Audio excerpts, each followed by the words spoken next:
Hello and welcome to 360 Gamercast, episode 200 for Tuesday the 5th of March 2024. I'm your host Mark Webb, gamertag Pearson ID, Steam ID, Webby 360G, and joining me in this very fine evening is...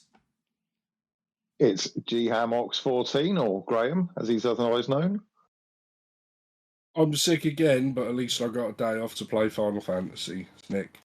Nice. And it's Sensei Switch. Woohoo! Now, a couple of things. I need to apologise for this week's episode because I am going to jizz all over Final Fantasy VII Rebirth for probably quite a while. It came out on Thursday and I've played it for 22 hours already. Wow. I'm loving it.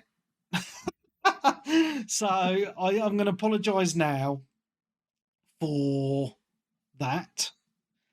Also, I can't remember if I mentioned it last week or not. There is going to be no podcast for the next 2 weeks. That's because I'm away on holiday, so I will not be here to record, etc., etc. So, 2 weeks of no podcast. I know you'll miss us loads, but, you know, these things happen. Yeah, so it's nice to have everyone here for a change with Graham, Nick, and Darren. We normally don't get a full crew, but it's very, very nice. Way to celebrate episode 200 for the second time round. We've been going for 16 years now. I was saying to the guys before we started recording, I'm guesstimating we've probably done around 600 to 700 episodes now in total. So I'm having a celebratory whiskey as I record. Nice. Nice. Yes. So, okay. So if you're not interested in Final Fantasy, probably skip forward about 20 minutes because I'm going to talk about it right now. So Graham, Darren, Darren will probably be interested. Graham, I'm sorry if you fall asleep. That's all right. While I talk about the game of the year 2024. It's only March, but I'm calling it now. It is so good. So good. Now, I am a massive fan of the original Final Fantasy VII. Everybody knows this who's been listening to the podcast. There is a few negatives to this game, which I will mention as well. But overall, I'm really digging the game. And I think for most people who played the original will understand what I mean when, you know, cast yourself back in time to 1997, right? And try to remember young you playing Final Fantasy VII for the first time. And you just get out of Midgar and you're on that open world and that feeling of, oh my God, what the hell is going on? This is open world. I can explore. I can do whatever I want. And this is nuts, right? It's such a...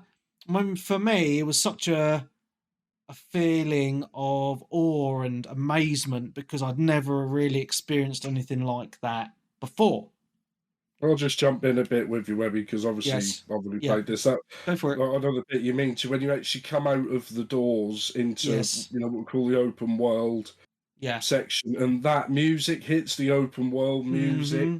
Yeah. Also, I'll tell you what it reminded me of. You know when you come out of like the sewers in Oblivion, and the light hits you, and you come out and you're like, oh, this I can go anywhere, I can do anything. That sort of hits you again in this, and I haven't really had that, which probably would have been, you know, the older Final Fantasy games, Oblivion, a little bit of Skyrim as well, but with Skyrim you knew that was that from the get-go. You see what I mean? There was no real, like, that wasn't coming, that just started it, but yeah, that bit was, I just sat there around the those doors for a little while. Like, very, very happy as well. And also little bits, like, obviously compared to the original, that even though you've only got 3 members in your party when you start fighting, everyone else is still there. So you're walking around and they're following you, which obviously was never in the original. It was in 8, but you just had like the pixel people, only 3 pixel people behind you, following you in exact unity. So it wasn't like that. Whereas this one, they're around like constantly. When you get into a fight, you know, the characters that are, you know, the 3 that are in your main party are technically fighting. And I think because that was automatic, like Cloud, you've got Barrett and Tifa. You can see them like on the edge of battle, like support and like shooting and stuff. I don't know if they're actually doing any damage or that's just for effect. I think it's just for show, but it's still really good. Nice detail, because it is. I was like, oh, so they're just going to disappear and reappear, which is, you know, because obviously you don't get the you know, when you're on the open wall where it goes and then you transfer into your battle scene. It's just you're straight into a fight, straight out, and everything's the same. But so this is what I was trying to say is, you know, I think back to the original game and that sense of war and wonder, that exploration, even though it was very basic graphics by today's standards, but at the time it was, you know, cutting edge, right? 26 years ago or whatever. And I just really love what they've done with the towns and just the open world and the map itself, just how it looks. Because, like, that first town of Calm, it's obviously the first town you go to in the original game, it looks so dense, it's so lived in, it's bustling, there's people everywhere, you know, and every area I've been to, it has that kind of same layout as the original towns, but they've expanded on them as well. So there's that essence of familiarity about the areas, but they're also brand new at the same time.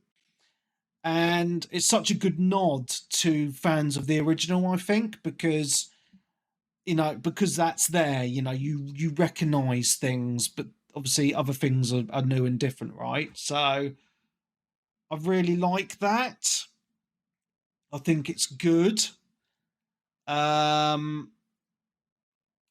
And so, as an example, like when you're in the open world initially, after you've done Calm and that other scene, you look out in the distance and you see the city of Junon, which is from the original. It's like a port city, like a defensive city with a big turret gun, like sticking out of it, fucking gigantic. And when you see it out in the distance in the game, you're thinking, wow, that just looks amazing. And as you get closer and closer, it's just, man, I must have taken so many fucking pictures on my PlayStation, just like of different scenic views of that city before I got there. It was just insane. And I'm just loving it because the world, obviously, it feels bigger. There's lots to explore. Now, I don't know how you feel about this, Nick, because I know you've not played it as much as me, but I was a little bit dubious about the Chadley stuff, because obviously that was never in the original, and they've got like these Assassin's Creed type towers dotted throughout the world map, which you need to climb and click a button, and then it shows you where certain side stuff to do is, if that makes sense. Yeah, I think that's all side missions. I don't know if you have, because he was in 7 Remake as well, when it wasn't in the original, but I think I just did the bare minimum, and I'm like, and after he went, I just said out loud, mate, I don't care if I ever see you again. Yeah. Now, with your stupid monocle. What I'm finding with it is I'm actually really enjoying that section, because there isn't actually that many of those towers. It's probably like 3 or 4 per region, so it's not a lot really. And the side stuff it unlocks, I think, is really worth doing. So what I've found is side mission wise, there's probably about 4 or 5 actual side missions per area. So it's not a lot, but there's a lot of these other things to do. So there's ones for using your chocobo to find some buried treasure. Well worth doing, by the way, because it gives you materials which I think are really worthwhile having. You got these Moogle house things, which again are really worth doing. And you've got what's the other things? You've got the Moogle, and then you've got these fights. So you fight in these specific enemies, which are really good to do for your XP. And then the other one that's good. So Chadley has extra summons that you can acquire, the summon materia. But to fight them straight away is impossible. They will fucking destroy you. But in every area, there's 3 kind of summon shrines to go to. And every time you unlock them, it makes the fight easier, if that makes sense. So they're well worth doing if you want to unlock those extra summons. And one of the summons, Darren will recognise from 14 and was never in 7. That's all I'm going to say. Oh, nice. Yeah. So that's really cool. So I'm really liking the side stuff because it gives you an excuse to explore that expanse of open world, which you just miss if you just went from story bit to story bit, right? And it's just gorgeous, absolutely gorgeous. Now, I did watch a Digital Foundry video on it, and they were being very nitpicky, and I have picked up on some of the stuff that they've said, right? So, obviously, it's a big open world game. I think in areas it does not look as good as Remake. Just because obviously you got the expanse and so when you go up to some rocks and stuff, they look quite blurry. Like they're not. It looks like all the stuff's not been filled in. But that's kind of the. Oh, and some of the shadows don't look exactly right. Yeah, they were really nitpicky. They seem to get like that. But then the game is a lot more open world. I mean, can you imagine just how it used to be in the original? When you went from the areas to the open world was like... It was really blocky. It was a JPEG of a floor, wasn't it? The whole floor, one level, a JPEG. Everything was flat. There wasn't really any thing, and, they were puppets. So that's being more like the original, if the graphics are slightly worse. But they're not offensively worse. No, I mean, I think overall the game looks amazing. Like, are you playing on performance or graphics? I think it comes as graphics as standard. So I did put it on performance for the first few hours, and then I was like, fuck it, I'm switching it to graphical mode, and then I just let my eyes adjust, and now it's just normal to me. So I do think it looks way better on graphic mode, and I do recommend you play it on that if you can handle the frame rate. But no, like the amount of scenery that just looks gorgeous, man. I think it's stunning. I really, really do. So, but there's a few things that I don't like, and I'm going to skirt around stuff because obviously I'm way ahead in the story of everyone here. It definitely looks to me that they're doing this kind of multiverse stuff with it, right? Because if you've watched the trailers, which I think you all have, you'll see that, and obviously you completed Remake, you see that Zack isn't dead, right? And then you see it in a trailer, so this is not a spoiler, in a trailer for Rebirth, there's like a scene where Midgar is pretty much destroyed, and you see Cloud, Tifa, Barrett, and Red 13 like passed out in hospital carts. Yeah. So it's like they've never escaped, etc., etc. And that kind of multiverse or alternate reality plays into this game a little bit more. Not lots, not loads from what I've done so far, but enough for me to be like, where are they going with this? I don't quite get it. So I'm interested to see where they go with the story in that regard, because everything else has been pretty much one for one from the original. Apart from the start bit, wasn't it? Yeah, Darren, did you play the Junon demo? A bit of it. I didn't. No, actually, you're on about the second part of it, aren't you? Yeah. Yeah, no. Do you know what happens there? No. Okay, I'm not going to say any. Right. Okay, so you remember in the original, right? You're under Junon, and there's the little dolphin, and you fight a boss, and you got to do the CPR on that Priscilla girl. Do you remember that in the original? It's been a long time. Okay, well, I remember it like it was yesterday, right? Because I played it so many fucking times. So I vividly remember, right? You go under Junon, when you first enter, and then there's this character called Priscilla. It's this young girl, and she has this pet dolphin, right? Anyway, a monster attacks, and you fight the monster, you kill the monster, but after that fight, there's this really annoying CPR mini game. And I remember it because I fucking hated it, because I was fucked it up, right? In the original. Well, in this one, they changed that part of the story completely. That's all I'm going to say, because you've not played it. And I can see why they've done it, but it still annoyed me because it was changed by quite a bit. And it makes me think what's going to happen going forward. It's really hard to say specifics.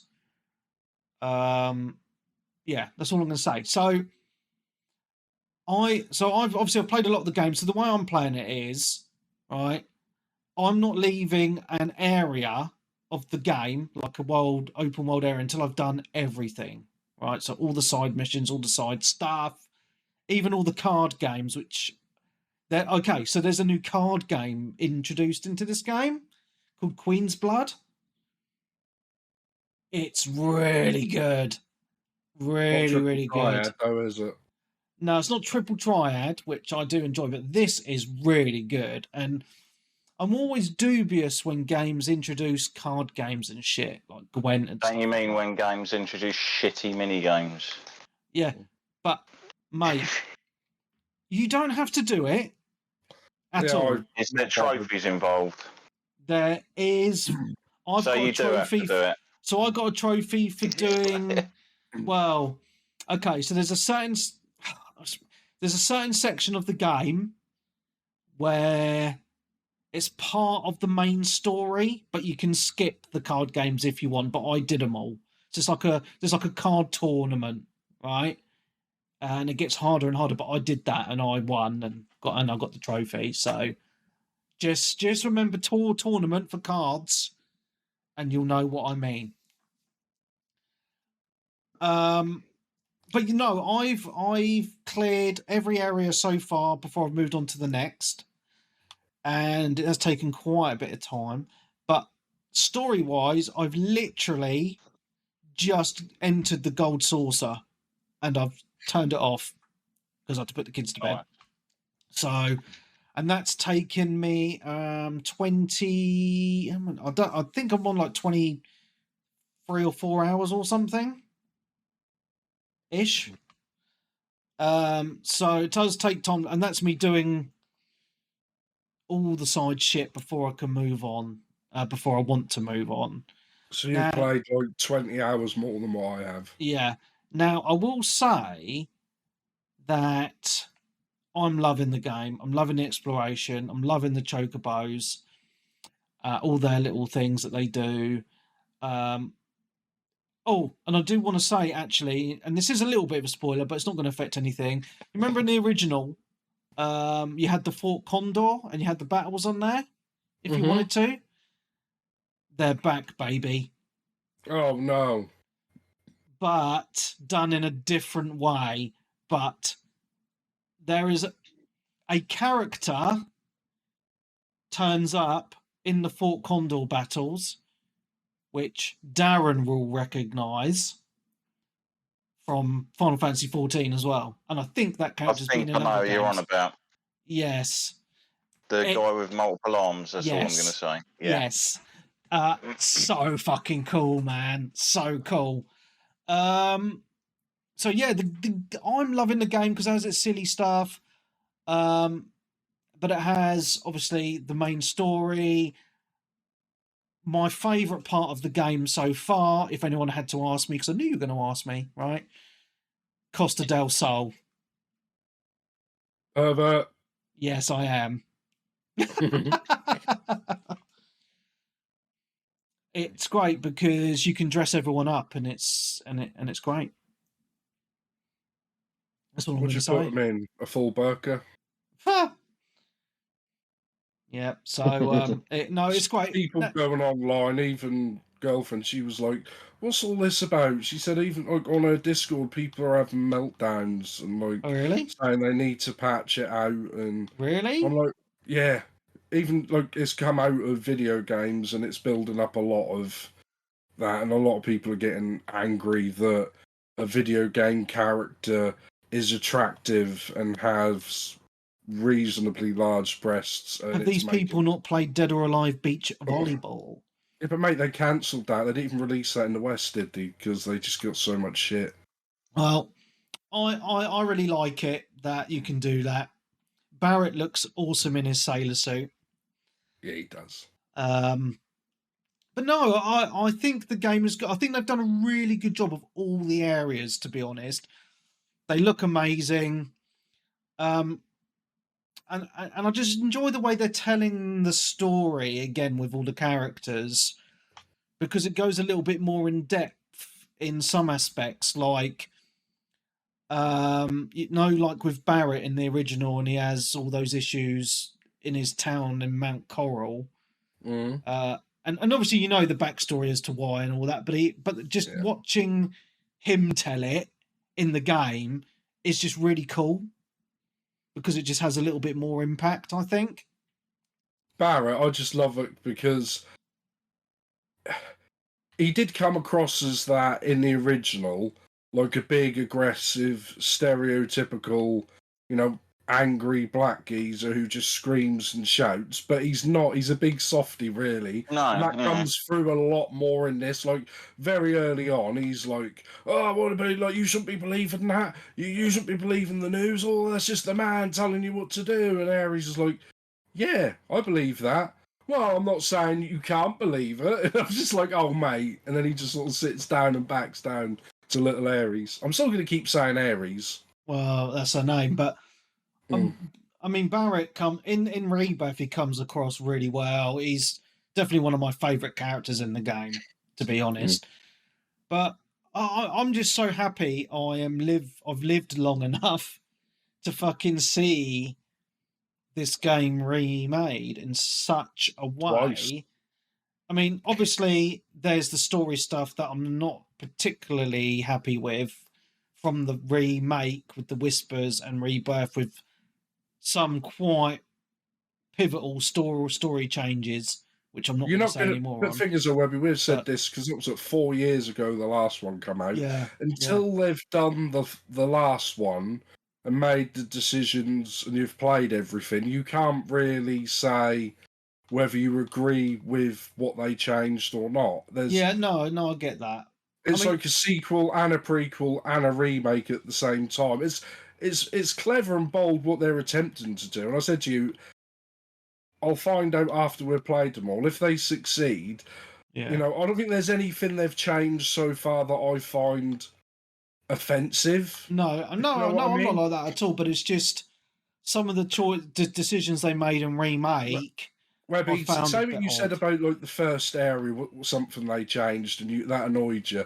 The bit we were talking about before the podcast where because in the original you go up the stairs and round the corner to find Sephiroth, but in this one you don't go up the stairs first, you just go around the corner to the elevator. Yeah. If that upsets you, if they start messing with the actual story, I mean, you're going to go fucking mental, aren't you? Well, this is the thing, right? And it's weird because I know for most people, these little changes, either they won't care.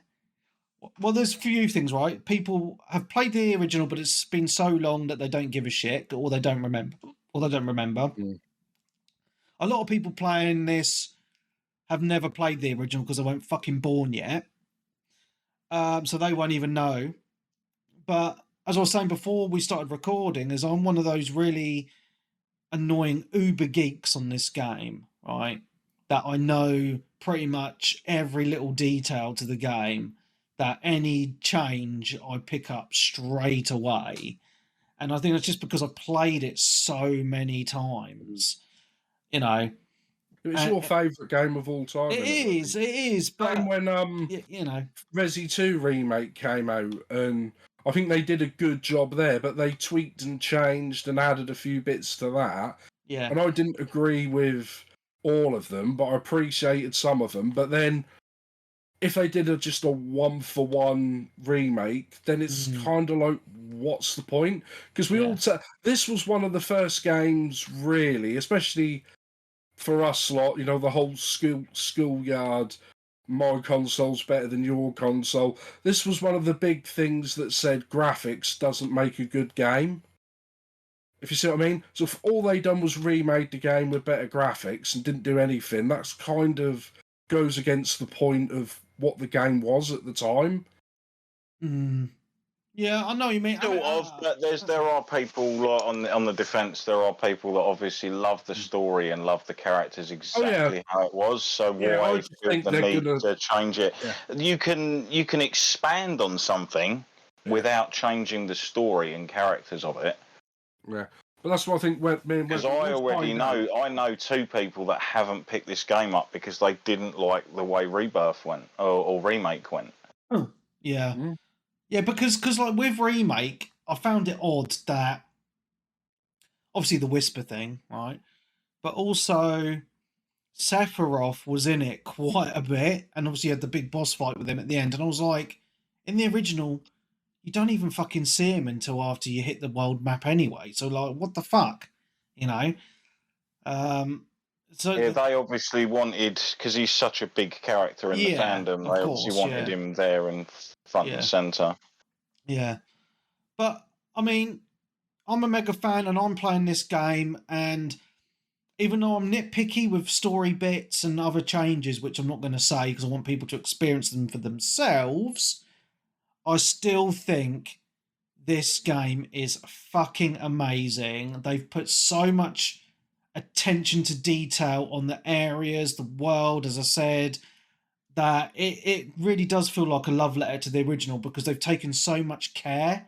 Even with the music, the music in all the areas is the same but slightly remixed, if that makes sense. Yeah. And it's really good. It's really good. And for someone like me that knows when you hit a certain area what the music's going to be, and that music hits, it just brings back a lot of those emotions, that nostalgia.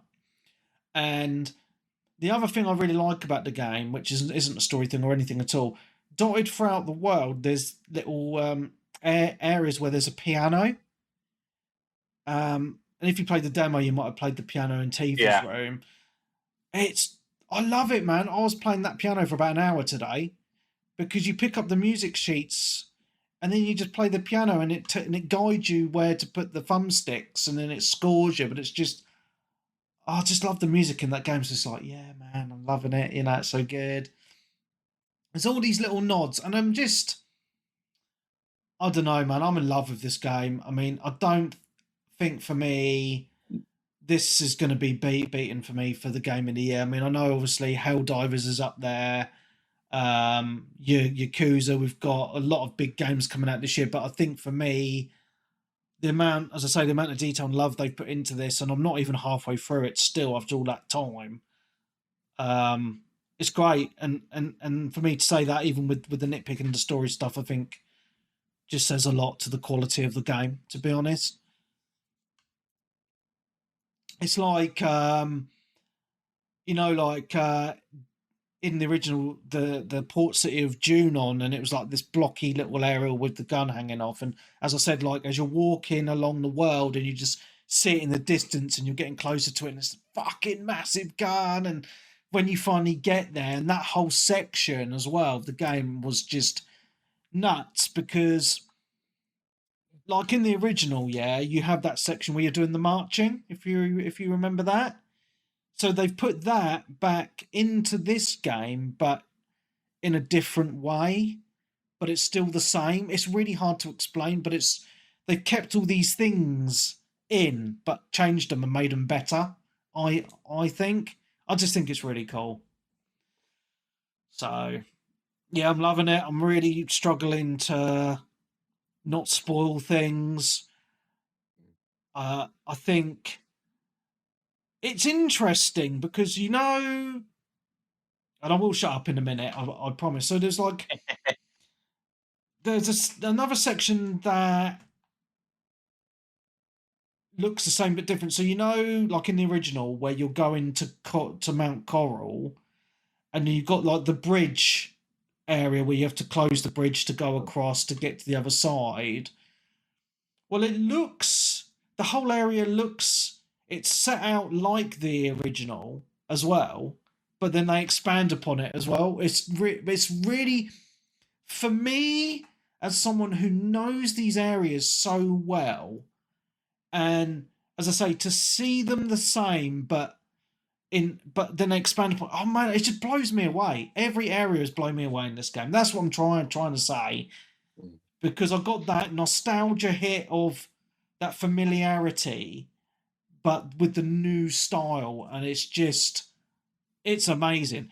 And as I say, every town, I can't put into words how amazing it feels to be in those areas with modern graphics, like bustling with life, music playing, like bands in the distance and stuff like that, like people just chatting. It just, like in Cyberpunk, where you say, God, the city feels really lived in, it's hustling and bustling and all that. Oh, that's nothing compared to this. Right, that's how these towns feel, because they just feel alive.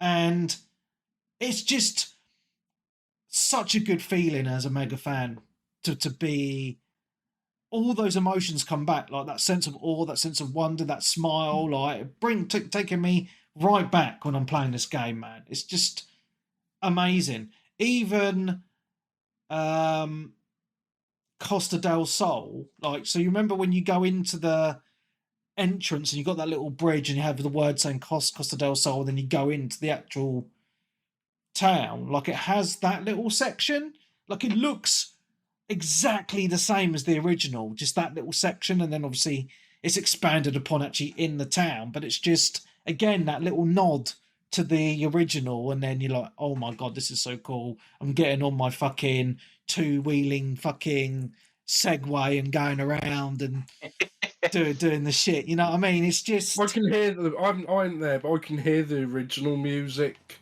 Like when you said, we go to here and we go to here, my brain is just playing the music in the background of what you're saying, which is, I'm not going to say it's pathetic. I'm going to say it's fantastic. I think it's fun, and that for me just shows a couple of things, right? Like, one, how good the music is for the game, right? I think it's probably one of the best soundtracks of a video game ever. Yeah. Final Fantasies always were, weren't they? Nothing really came close to them. Yeah. But also how much music and sound means in media. And especially for a game like this, where every area you go to, like if you think, as you say, Nick, when you think of it now, you hear the music. So if I say, the world map, you'll know what, you'll hear the world map music, like Coral or Gold Saucer or Nibelheim or whatever. Like, they all have their own little soundtracks, and each character has their own little soundtracks as well, and you just know them, and it's just so well done. It's even some of the wallpapers they released like a week ago, just before, some of them with like Red 13, like howling up at the moon with the statue of someone. I can hear the moves, and that's his dad. Yeah, I'm trying not to spoil anything, you know. But I'm trying. I think really old game, yeah. I know, but it's, well, I don't know. I haven't gotten to this bit yet, but I think Cosmo Canyon's one of my favourite songs. But that bit in there is really like sad and emotional. It is, and you find out what he thought for all those. I'm starting to get choked up just trying to repeat it. That's bad, isn't it? A game. Well, it's good that a game that's almost 30 years old affect me, because I mean, I said to you before, because we've done a lot of these like bonus podcasts, and before like on Mojo the specials, and then Mark's game, and then when we talked about it, and I just said, like, this game, even though I say 8 is my favourite, 7 was probably more important because that was the first one I played, and like my mate lent it to me, and that was like the thing where I sort of taught myself to read properly playing this game. Yeah.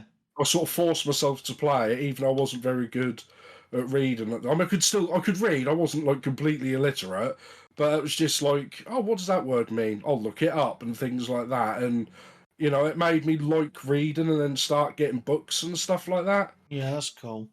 You know, so that was an important part of growing up as well, you know. Yeah. What was the same with you, Rebby? Well, not really, because I was 14 when it came out, so... Yeah, but you're like really older than me, aren't you? Yeah, I know, mate. So... Like 2 years older. I know. But, yeah, I as I say, I'm just going to reiterate. It's amazing. Well worth the money. I would say if you're a newcomer, though, play Remake and then this. Don't skip it. Because... Did you do the thing I said, Webby, in the thing where, Darren, you might have... Well, you don't have to, but go into... Before you start, go into the bonus menu before you hit that, and it reads your PlayStation to see what originals you've played. So if you've played Remake or the demos and stuff, and then it gives you, like, summons and special items at the beginning. Also, there's another bit where you can catch up on the previous game as well, when Red 13 is narrating it, and that's really good to watch as well before you hit start. I think that's in the demo as well, isn't it? I think it's the same one that's in the demo. Is it? Oh, okay. Yeah, I think it's the same thing in the demo as a catch-up thing. I think they released that. I think it's about 4 or 5 minutes. They released it on YouTube as well. Yeah, they did. Yeah, but I mean, I already watched it on YouTube and that, but I watched it again. Yeah, it's nice to watch in 65 inches. Yeah. So, yeah, I think the game's amazing, and as I said, I'm not trying to bang it out. I'm trying to take my time with it, but the problem is you're not taking your PS5 on holiday with you. Well, that is one, but the other problem is it's so good, I don't want to play anything else. That's all, you know. So. And it's one of those games that you can play with your kids around and shit as well, because Marcus is really enjoying watching me play it. So that's good. And he started playing the original on the Switch yesterday, and he doesn't like it. He's too young. He's too young because he can't read properly still. So because he's only 6. But I'm glad he's getting that interest. And I've had him running around the open world and fighting enemies and shit, just to level me up a little bit as well. So that's pretty funny. But using your children to grind for you, shocking. Well, it's not as bad as Peeves making them get Chivos for him back in the day. But no, it's a great game. It's amazing. I'm loving it. And we've been talking about it for over half an hour, so probably should talk about someone else. Yeah, let someone else talk for a little while, because we've waffled on for ages. I think Graham's fell asleep. He probably has. I'm still here. I'm still here. But before we let Graham speak, I'm a little bit surprised with Darren not playing it yet.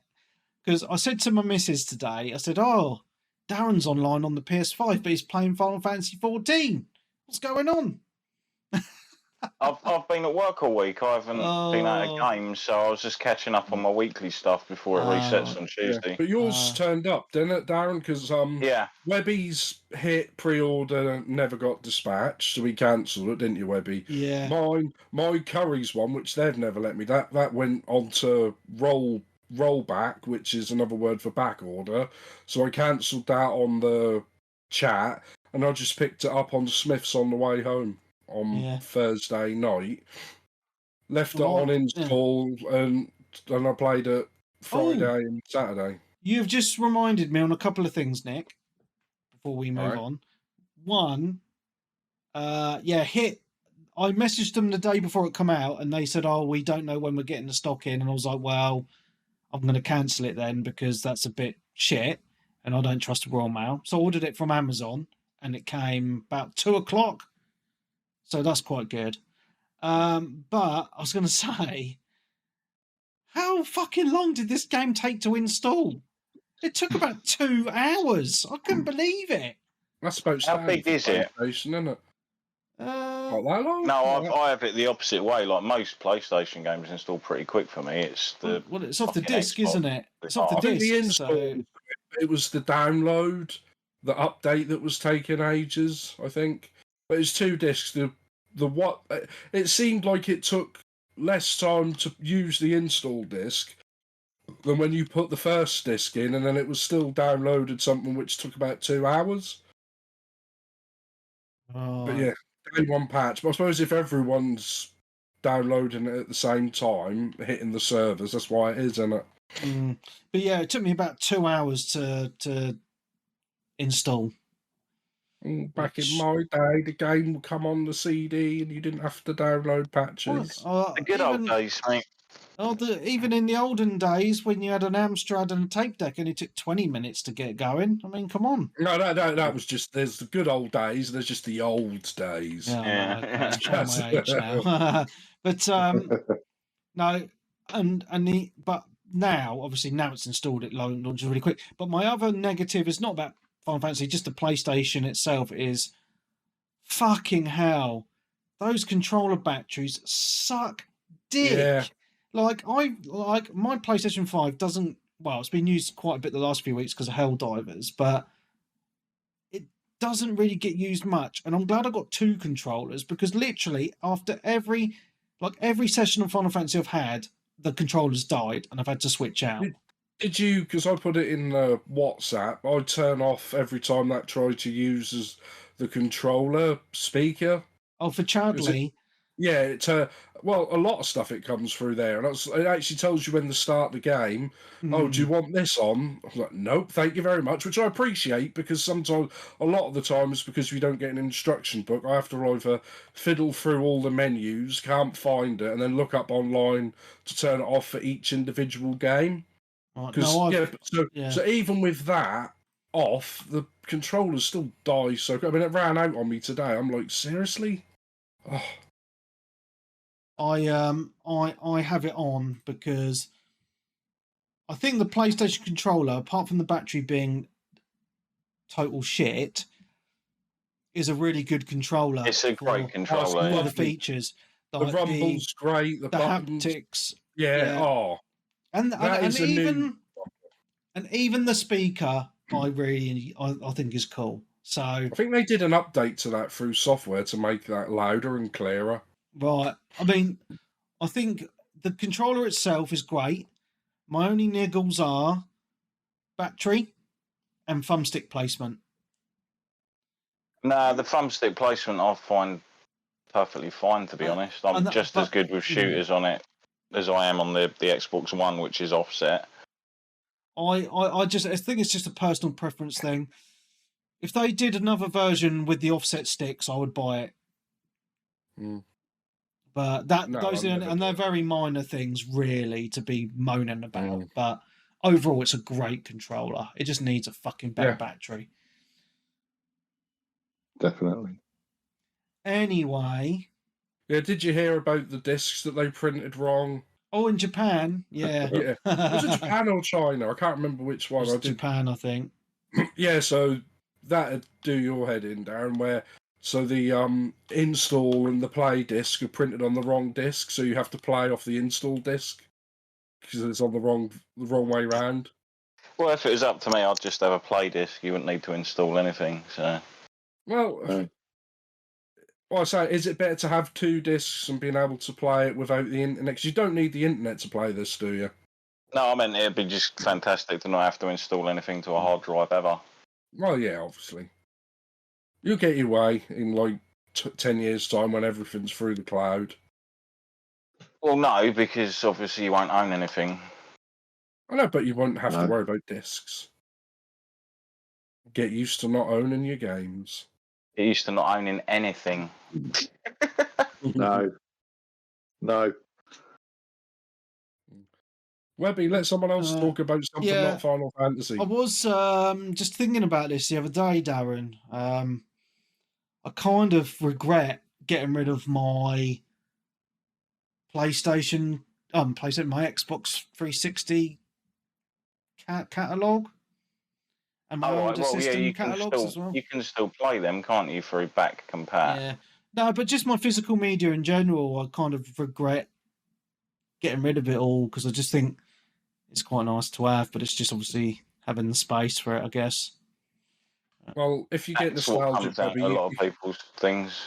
If you get nostalgic, Webby, you can come round mine and have a look at them all. Oh, thanks. Look, but don't touch. You know the rules. Yeah. Was that just the games, or is that is that the same rules about your missus, or stuff? She'd kill you. and then after being killed, Leanne would dig you up and kill you again. Oh yeah, for sure. Anyway, Graham, let's talk to you. Have you played anything? Hello. I have. I thought I would try because it came on Game Pass last week. I thought I would try the Resident Evil 3 remaster. Ooh, he's talking my language. Now I don't think I remember even playing this back in the day, because I think when it came out, I might have not had a PS2 anymore. It was PS1. PS1. Was it a PS1? It was late. It was like 2099, 2000. It was quite late. It was definitely so I might PS1. have. Was it? Yeah, I don't think I played it. I know my brother had it, and I played it for sort of 10 minutes one afternoon, but I've never really had any sort of time with it. So I thought I'd give it a go, and it's certainly a very good looking game, and it feels very cinematic, but it has the thing which all of the Resident Evil games had. It's you need this key to open the door, and it's like, well, I've got a gun. Can't I shoot a hole in the door? Do you know what I mean? It's very video gamey in that way. But no, I'm not really very far into it. I'm just sort of trying to get used to the systems.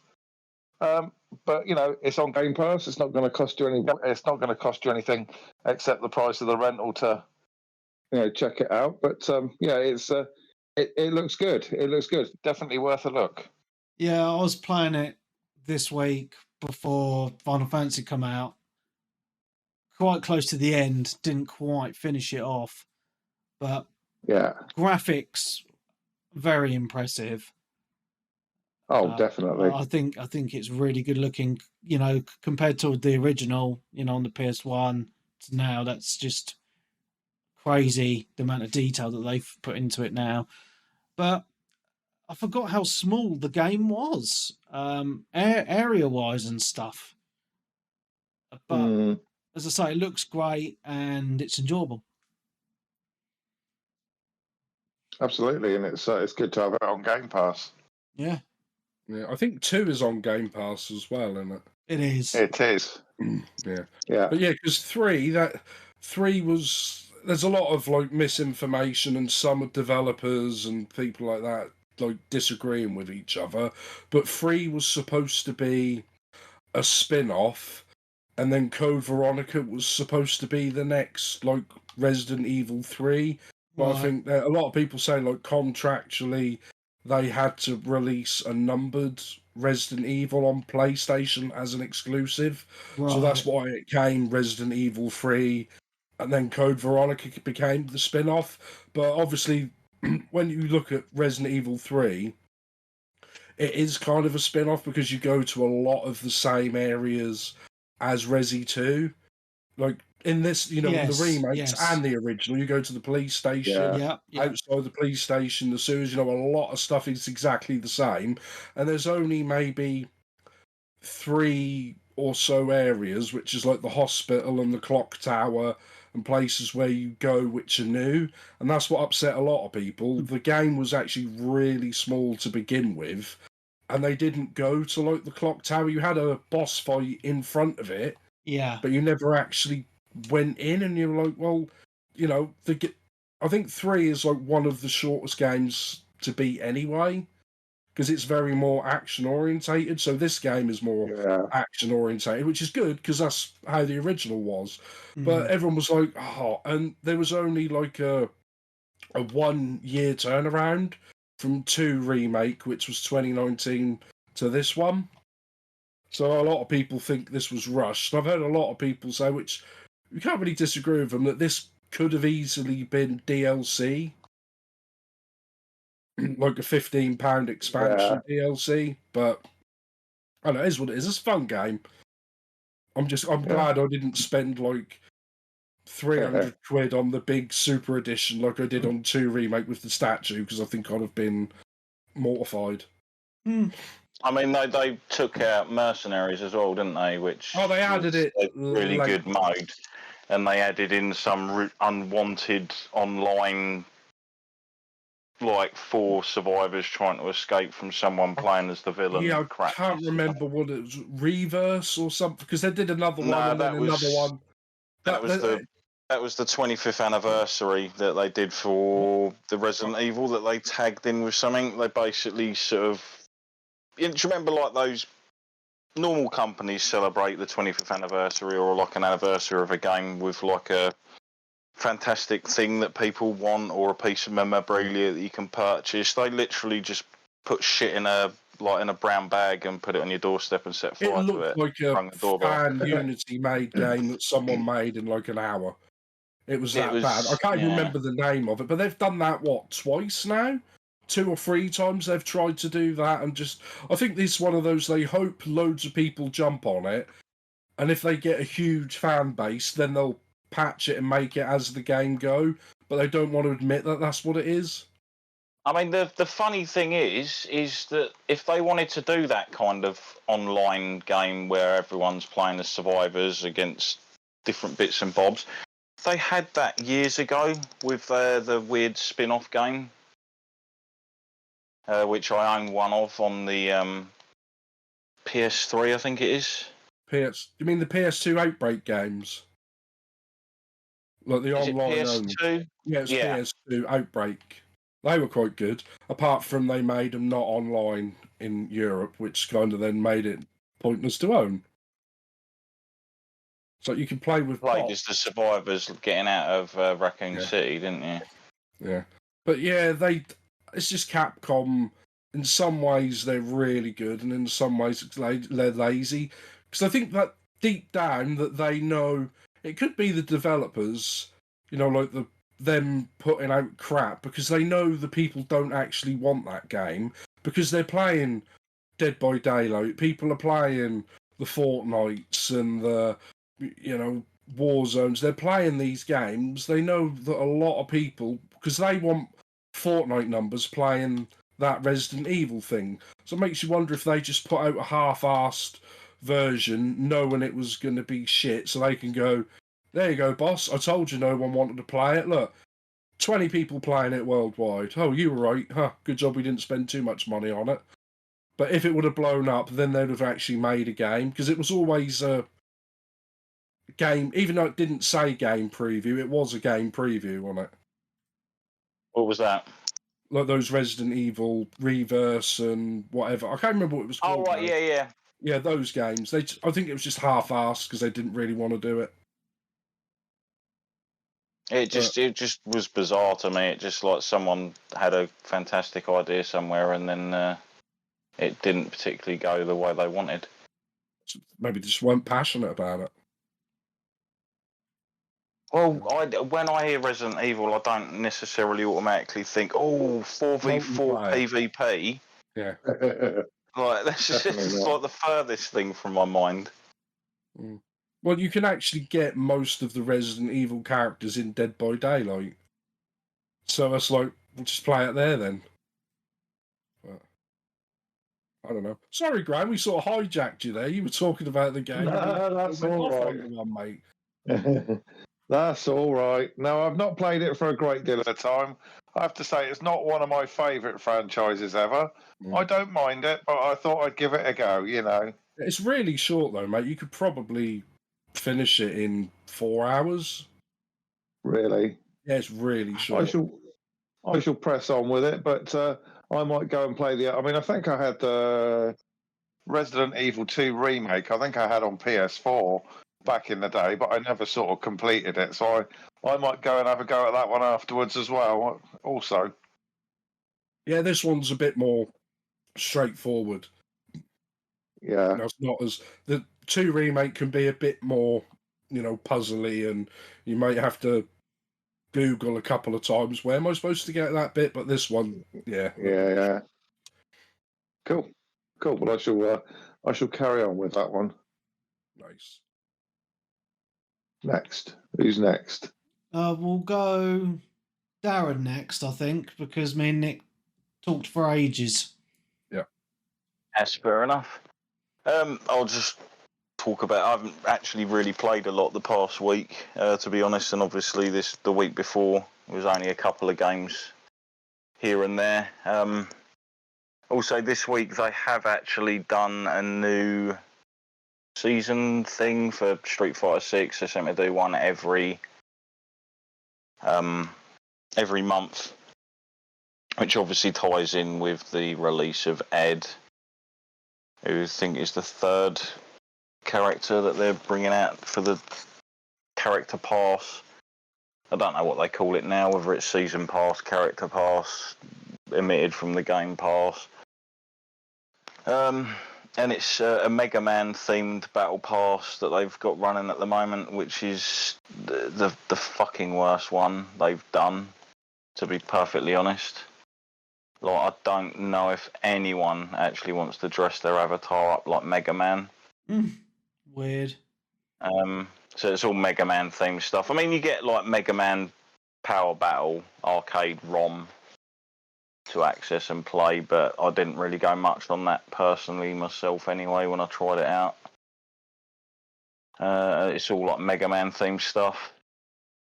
So just like been going through that. You can bust it out pretty quickly anyway, at least. The other thing I'll briefly talk about, might as well do 2 in 1, is Tekken 5 got not Tekken 5, fucking hell, we're going right back there. Tekken 8's got an update as well this week. Oh, nice. Oh, cool. Which added the cash shop, where you can buy classic outfits for a few of the characters, avatar outfits and emotes, and there is like a free Uniglow t-shirt thing tie-in that you can have for your avatars, and I think character balances. But yeah, no word yet on what any of their character pass stuff is going to be, which I generally dread with a passion, because Tekken in recent years have had like some of the worst random characters turning up in their games. Yeah. Like, it could be Wurzel Gummidge for all I fucking know. Chances of anyone who listens to this knows who he is. Well, yeah, possibly. If not, you'll have nightmares for months, isn't it? I will also say, I did notice that they have finally added crossplay to Remnant 2 after everyone I know's finished it. Lols. Which is fantastic. I mean, better late than never, but pretty much everyone I know who's played it has gone through it already. So yeah, it's a little bit too late, really, isn't it? Well, there is still some more stuff to come for the game, because there was like a season pass or a thing pass that I bought when it was on sale, and they've only released one of the things from it so far. So there will be another one. I just hope it's useful and not shitty. Because I found with generally a reason why I hold off on quite a few passes and wait now rather than get them is they'll usually announce the first DLC and it's really good, and then like the following ones will just be dog shit. And you just think, if I'd have known what was going to be releasing, then I wouldn't have bought that. I'd have just bought that separately, and you could have stuffed those other two things where the sun don't shine. And it's got that way with like fighting game character passes as well. I don't bother with them until I know what characters are actually coming out, and I'll still generally pick them up in a sale anyway, because like, stop trying to monetize the crap out of fighting games. Yeah, they do take the piss, don't they? Just a little. But yeah, that'll do for me for now. Yeah, Darren, do you think are they bringing out Street Fighter 6 whatever Hyper Edition this year? Because I noticed it's gone down to like 15 quid in most places now. Has it?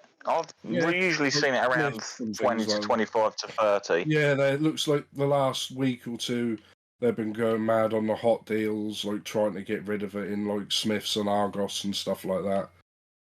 Well, that might just be because they're trying to get rid of just all of their stock for certain things in general. And to be honest, once a game's been out over 6 months, you kind of... The customers have already gone, you know what I mean, really. Yeah. You're just going to end up with people, and those people that are picking it up aren't going to want to be paying full price for it like 6 months later, really. Well, it's been out a year now, isn't it? About a year?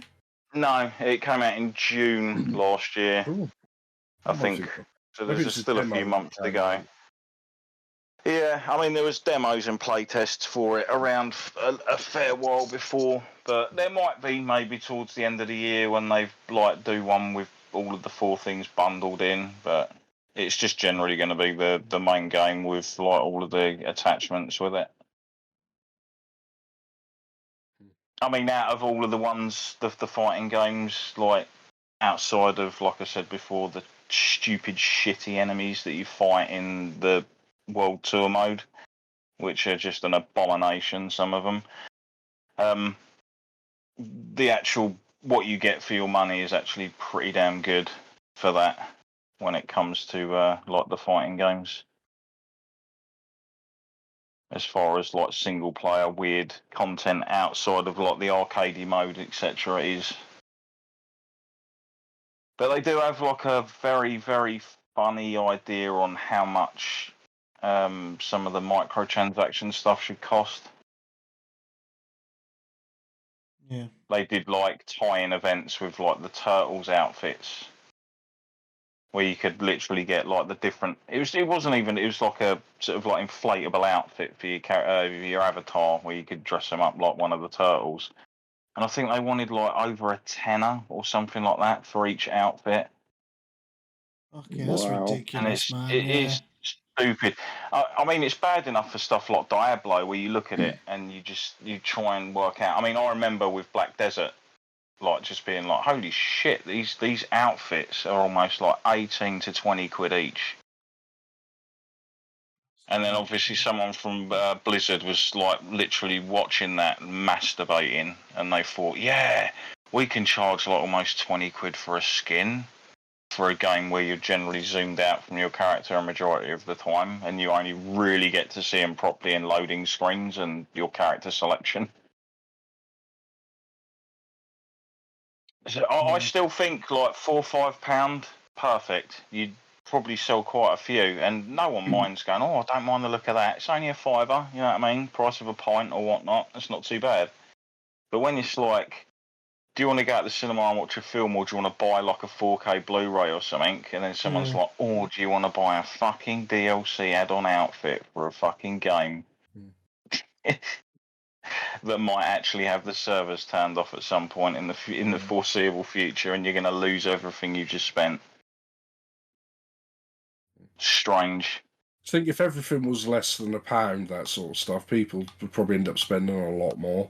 I mean, it's also weird if you look at it in the fact of I've seen people saying before, like, oh, 30 quid for a season pass for 4 characters isn't too bad. It means they're like £6 each, and just be like, yeah, I suppose so. But when I bought the base game, which was like 50 quid, what did I get? Oh yeah, I got shitloads of stages, shitloads of characters. They've all got extra outfits and stuff. And you want me to pay almost half the price of the base game for just 4 or 5 extra characters? No new stages, nothing. Like, the difference in content there and the price is horrendous. But hey, these companies have got to make money, I guess. Yeah. And the game's done reasonably well. I think both Street Fighter 6 and Tekken 8 have all sold over like millions of copies. So the fighting genre is on the up. I haven't heard any news of the Grand Blue Versus, but then they literally just released that digital only. So I think it literally just sort of like fell out of the starting blocks. Although I did see people getting excited on Twitter because they added 2B as a playable character. I think that's like a DLC character that's coming out. Which again, kind of cool, but doesn't fit in Grand Blue. You should have a Grand Blue character. There's plenty of Grand Blue characters that are already not in any of the fucking games that I actually like, that haven't actually turned up, and then they just random guest character. It gets people talking about it on social media, I suppose, but I don't know. Cool, man. But yeah, back to you guys. All right. Okay, so my PlayStation's been getting a little bit hammered recently because I'm still playing Helldivers 2. I even sacrificed some Final Fantasy time on Saturday morning to play some Helldivers 2 with Wes and Darkest Frost and Slyvester Almond. And still really enjoying it. It's a really good game. I'm glad to announce that Peebs has picked it up as well, which is good. No. The crossplay is now working really well, from my experience, which is good. I just need to teach people how fucking easy it is to join Discord voice chat on your PlayStation, because it is so easy. I don't know what people are moaning about. I really don't understand. Because obviously, if you're cross-playing with PC players, they can't obviously join your PlayStation chat.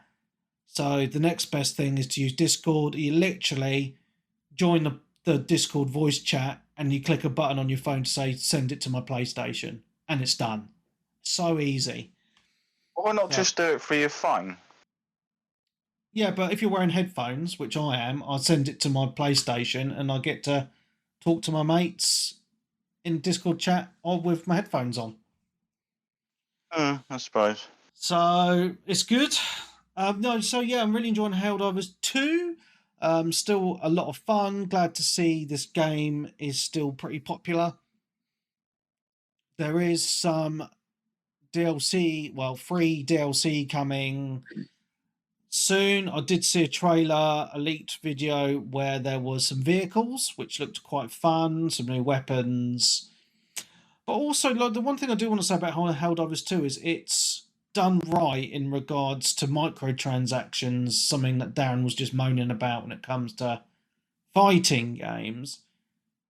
You don't need to spend any money in this game because the currency in the game. Well, you don't in the fighting games, really. It's just like they keep if you want the extra characters and stuff to play and use. Whereas, like in games like Helldivers, it's armor and weaponry and stuff. Yeah, but the difference is you can earn the currency just by playing the game.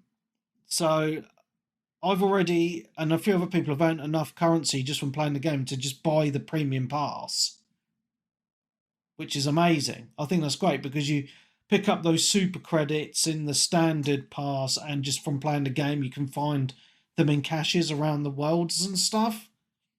So I think it's done really well in that regard, to be honest. Oh yeah, that things like that will definitely get a lot of goodwill from the player base. Yeah. But the thing is, like as I mentioned the last few weeks, is it's simplicity is what makes it fun, and like the easy drop in, drop out co-op, and just how simple the gameplay is, but also the fact that that there is friendly fire, like, is normally a hindrance in games. Yes, you die and stuff to your mates, but it just makes it quite comical. Because when we're playing and I say put a mortar turret down and like Wes gets blown up as he always does because he runs into the enemies, it just makes it really funny. It's like, oh fucking hell, your mortar's killed me again, you know. And it's just funny, you know. Yeah, it's a really fun game. I'm really liking it. It's very tongue in cheek. The graphics are amazing. The world's I was going to say, there's only one thing I've seen, but the game looks like amazing fun. Yeah, it is, yeah. For what it is. There's some amusing videos on YouTube, if people want to check them out, of people role-playing, like drill sergeants and stuff. While they're playing it, and obviously the other people are, like, cracking up. Well, get to the base, soldier, come on! Like, screaming and that. But I will say the one thing that I always found bizarre was watching someone playing it, and he basically got to the end, and you have to extract. Yeah. And then he died. So he sent another Helldiver down to the planet to fucking extract. That was literally it. And I was like, well, you don't need to send that person down there. They're dead. Mission over. Because obviously you don't need to extract the person because he's still up there. Why would you literally send someone down just to fucking send another ship down to pick them back up? Oh no, that doesn't make sense. But, yeah. It's really good, mate. Send a rescue party for the rescue party. Someone's got to go down there and pick up those chunks. Yeah, but no, it's a lot of fun, mate. It's not serious at all, and it's just silly, and it's just great co-op fun. And it's just, I haven't had that much just fun and ease of co-op, I don't think, since the 360, to be honest. Because it's just so simple. And it's, you know, and my PlayStation, you know, coming from an Xbox fanboy here, my PS5 has felt like an Xbox 360 for the last few weeks with, you know, full party chats every time I go on, you know, full games, and we're just having a laugh, you know, chatting this shit. It's been great, you know. So, yeah, great game, loving it, highly recommend it. That's cool. I have to say on Helldivers 2. Cool. Was it? Is it still quite chocker? Is it? Because I know obviously a weeks back, wasn't it? It was actually having server issues, and they were having to lock players out, like while they were dealing with them and stuff. Because obviously there was that many people trying to log in. I've not read about any issues recently. I personally haven't experienced any either. So either the player base has dropped or they've increased the server capacity. I don't know. I can't say. So, but no, it's good. It's working well. Nice. Cool. Back to Graham then. Well, I've been playing an old game on Game Pass, which I never played when it came out. I've been playing Rage 2. This game is a bit of a funny mix, because I think it's id Software and it's also Avalanche. And if I'm not mistaken, I think Avalanche were the people who made the Just Cause games, weren't they? I can't remember. I played them, but I didn't buy them. Yeah, so it's kind of the open world is sort of one bit, and the sort of combat feels a little bit like gameplay from Doom 2016 Poundland edition. So it sort of has a lot of the same feel, but it's just different.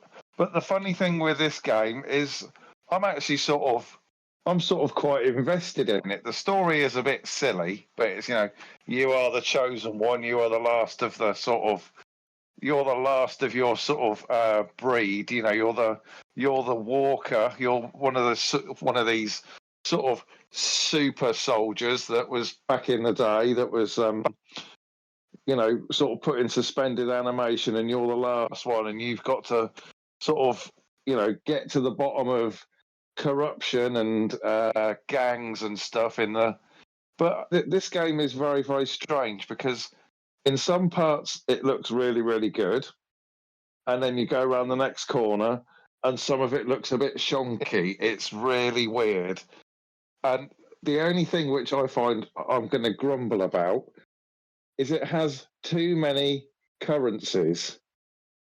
It's you have money. You have this sort of natural element called feltrite, which you use to upgrade weapons.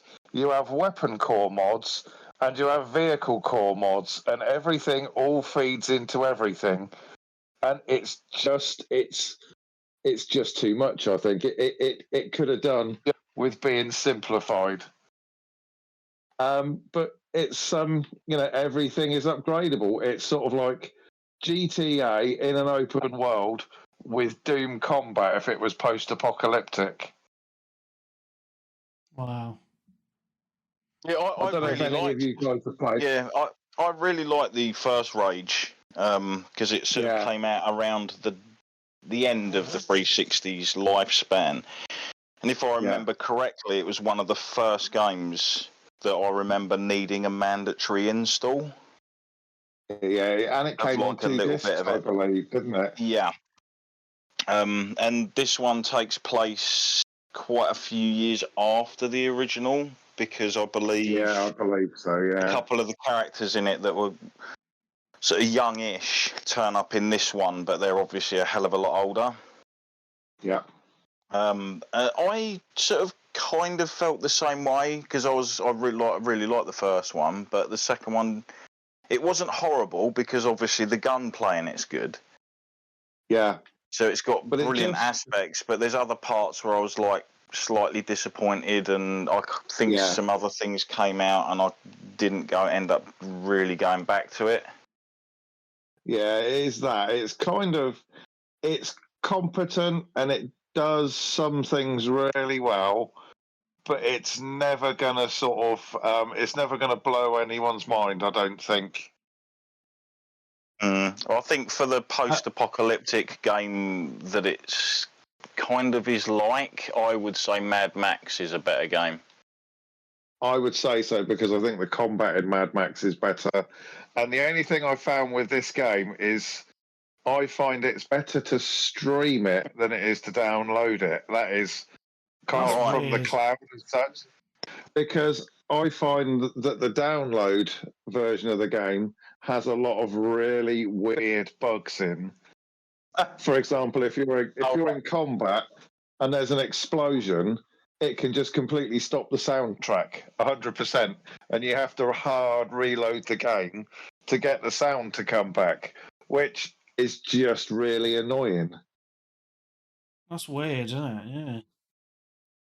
And it's one of those games that I think because it sort of sold okay, I believe, but it never sold loads. I just think it's one of them games that I just don't think they're ever going to patch because I don't think it's got the budget. Do you know what I mean? Yeah. But I mean, it's one of those games that I think I've seen it in CEX on disc for like £4 or £5. For that sort of money, it's worth a look. Most games are worth that, yeah.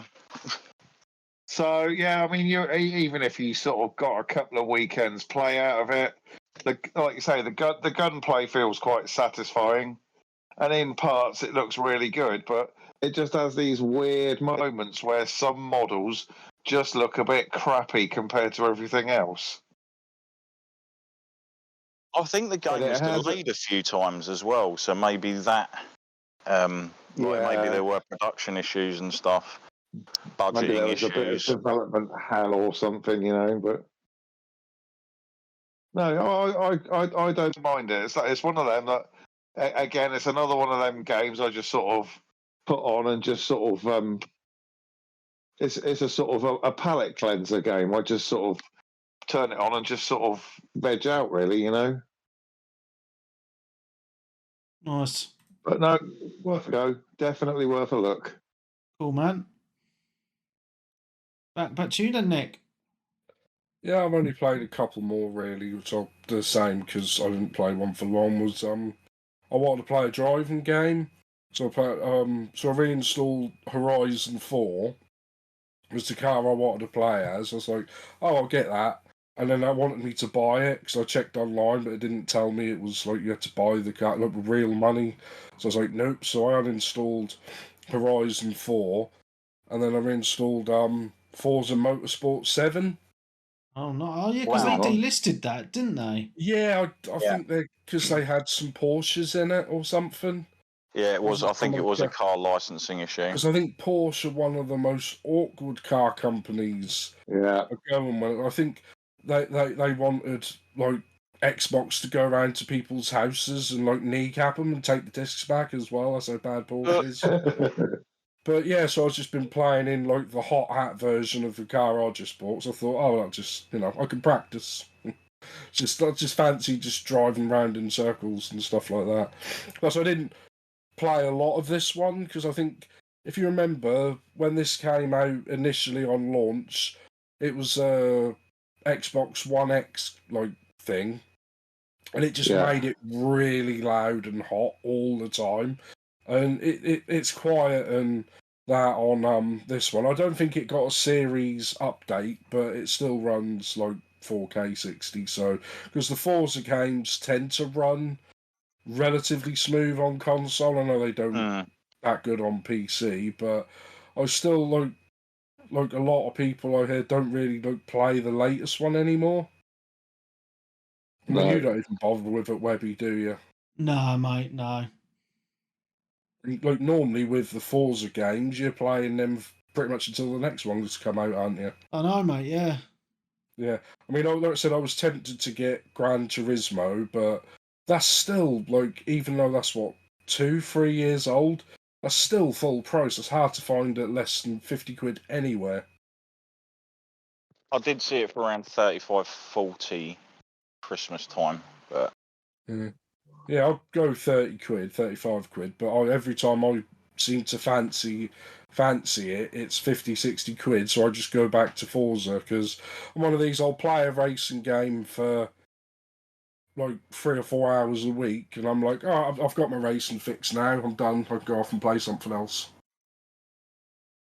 But yeah, enjoy playing that, looking at the cars, like the interior and stuff. I was like, oh, that kind of looks like mine, but not exactly, but yeah, the menus are a bit. I've accidentally bought like 5 of the same car, so I didn't realise what I was doing, and then I had to sell them back for like half the price. So I was like, why haven't I got any money? Oh, I bought 5 of the same car. Great, but yeah, the menus are a bit. But I don't know. I mean, they're both Forza games, but the difference between the Motorsport and the Horizon games, they're just different types of racing and different types. It's just, Do they still have the lottery stuff at the end, or was that just the Horizon games that sort of started doing that? I don't know. At the end, you car parks at the end of a race and stuff, rather than sort of like money to buy it yourself. Well, you get to the end of a race or the end of a thing, and it says, "Oh, do you want to pick this? Do you want to pick money? You can have this car at a discount price, or this part for a car you've got, or something." So that's quite nice, because then you can pick. If you're saving up for much, I've gone from for about 100,000 to no money, and now up to about 400 grand in like 2-3 hours. That's not too bad. But yeah, the detail in these games, you know, like when you look like the interior view of the car, and you're like, wow, that does look really like clever and realistic. Just how detailed they are. Well, they're meant for petrol heads. Like, it's ideal that they make it exactly like the real thing as much as possible. Yeah, the only thing that irritates me a bit, and it shouldn't be that difficult to do. It should just be a flick of a button. It's just let me have a right-hand drive car.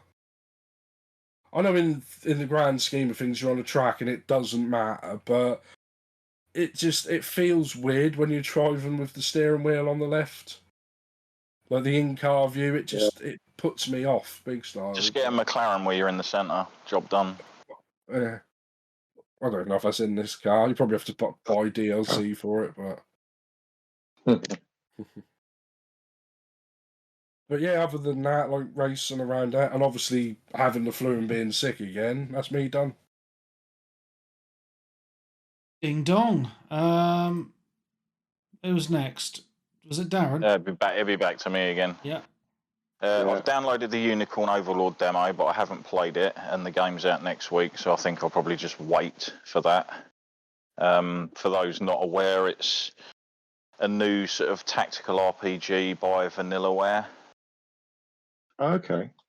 About kingdoms basically fighting each other, etc., and storyline going on. You move units, and then they take place in battles that look sort of like the things that used to get in Advance Wars, etc. But I think you've probably got a bit more control over your units during those. But it's got Vanillaware's typical beautiful hand-drawn sort of art style to it. Nice. Cool. It's only coming on console as well, isn't it? I did have a look for this on PC, and I didn't know there's no PC coming out on release. everything. Unless it's not on Steam. Might be the case. Might be an Epic Store exclusive or something. What's the full name of the game again? Something Unicorn? Unicorn Overlord. That's it, Unicorn Overlord. I'm sure when I looked, it's not coming to PC. No, it's not. Switch, PS5, PS4, Xbox, and that's it. Weird. Yeah. It should arrive later. I think most of their other titles do. But yeah, the main thing I was playing the previous week is I decided to take a trip back 12 years. Oh, go on. I started Skyrim again. Wow. Get down on Skyrim. Great game, and mate. It's definitely one of the best games ever made, I think. It is in my top 5 of all time. Are you playing the 360 version or the newer one? No, it's the new 10-year anniversary, whatever one that came out a couple of years back. It's basically the Game of the Year edition, but with all the Creation Club stuff added to it for free as well, and the fishing. Yeah, the fishing, etc., is there. Obviously, looks and runs great now in comparison. I still think it ran and was decent back in the 360 era, which is where I mainly played it. So it's cheeky with that. Even if you buy it on disc, it doesn't give you extra achievements. It's just the same as the middle one that came out, the special. That's what I said. The game, the Game of the Year one or whatever it was. Yeah, because that's what I'm saying. They brought it out after 5 years, and then they brought it out after 10 years. But the 10-year one is just a patch, and it's the because I thought, oh yes, I get to get another 1,250 achievements. It's like, nope. I think it's 1,500 or so, isn't it? Somewhere around there. I think it's 1,250. I think 1,500 was another one. I think it's 1,250. I got them all anyway, but yeah, can't get extra, so don't want to play it anymore. But even going back and playing it, I mean, this is an old game.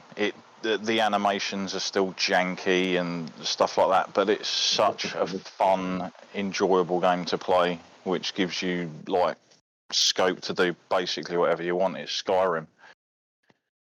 But the main thing that actually depressed me is I've had way more fun in the 30 hours that I've actually put into it since we started it.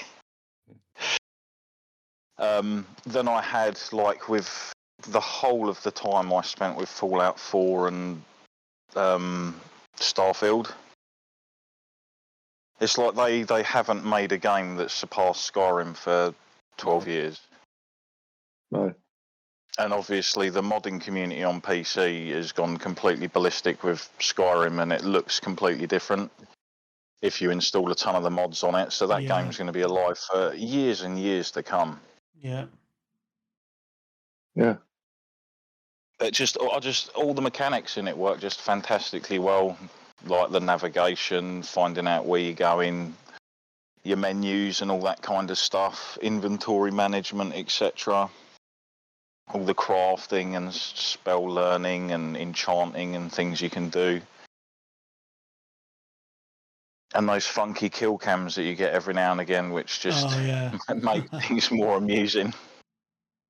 Like booting someone off the top of the tower, watching them smash their head on rocks before the corpse rolls into a river and it actually gets taken downstream by the current. Yeah. But yeah, there's not really too much I can say about it because it's just an amazing game. And it's great that obviously I played it a little bit when it came to the PS4 Pro and obviously the One X, the version you were talking about earlier, Nick. Yeah. And it looks like it's obviously tweaked again even since then, because there is better lighting effects and colour balance and all of that lot going on from what I remember. And it still looks like a really good game. Obviously, it's not perfect by any stretch of the imagination compared to what we have today, but the thought of actually having something that looks as good as some of today's games do, with like running and playing exactly like that, is fantastic. Imaginary thought, but I doubt we'll ever see that. We'll have to see with the next Elder Scrolls game when it finally decides to come out in 3 or 4 years' time. If we're lucky. Apparently it's in huge development hell. It wouldn't surprise me. Apparently, well, they said they're remastering Oblivion instead. What? Yeah, they're remaking Oblivion. I didn't know. I had no idea about that. I've heard the rumours. I've heard the rumours about that. I think because they know they can't. I just don't think they've got a lot of the big wigs at Bethesda, like Todd Howard and a few people, but the actual people that made those games have long moved on to other stuff because they just get sick of listening to people. I think that's why the last few games. I mean, not to say Fallout 4 wasn't nowhere near as good as Fallout 3. Story-wise, gameplay-wise, anything really. Graphics were a little bit better.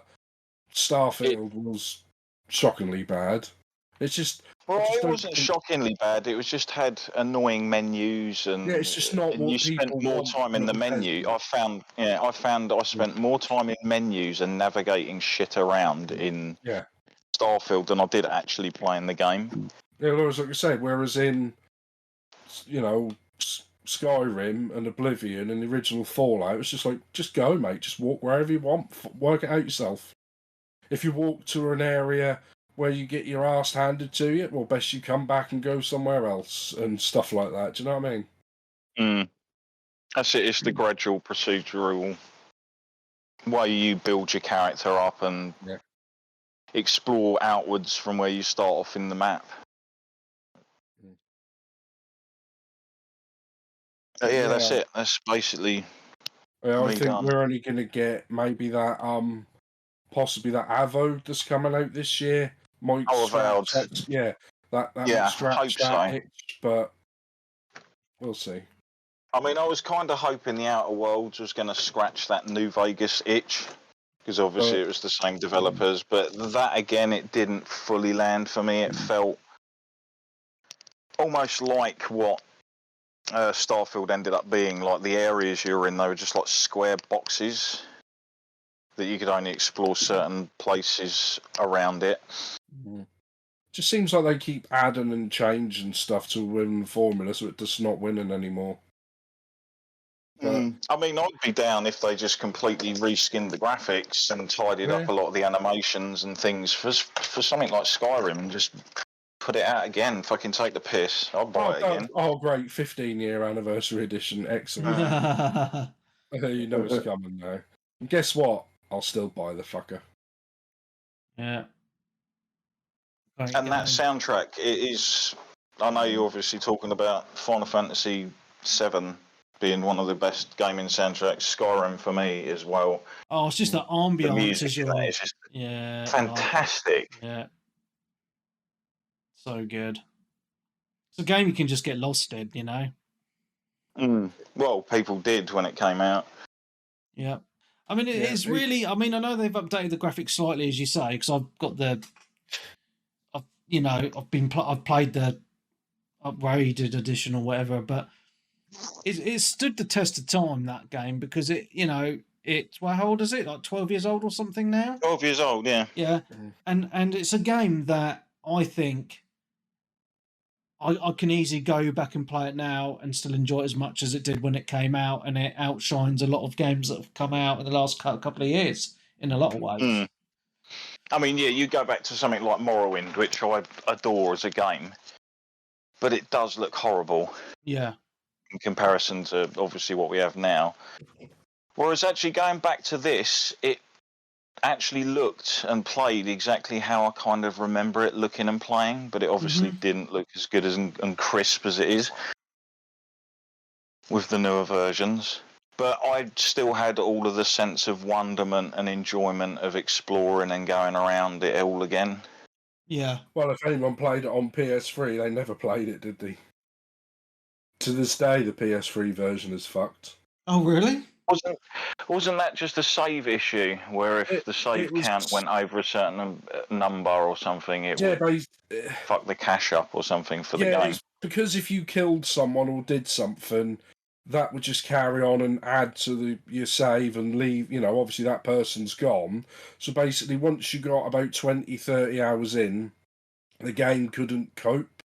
And it'd drop down to 8 frames a second.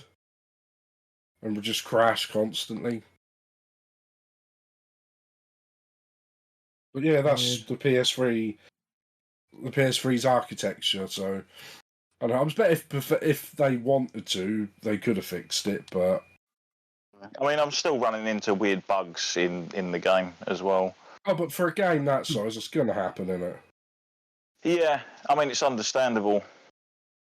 Again, like with certain games, like I've said before, it'd be amazing if they did an Earth Defense Force that looks as good as kind of what Helldivers does. But when you think of obviously the amount of shit going on in EDF, etc., you couldn't, because it would absolutely cane the gameplay and the frame rate.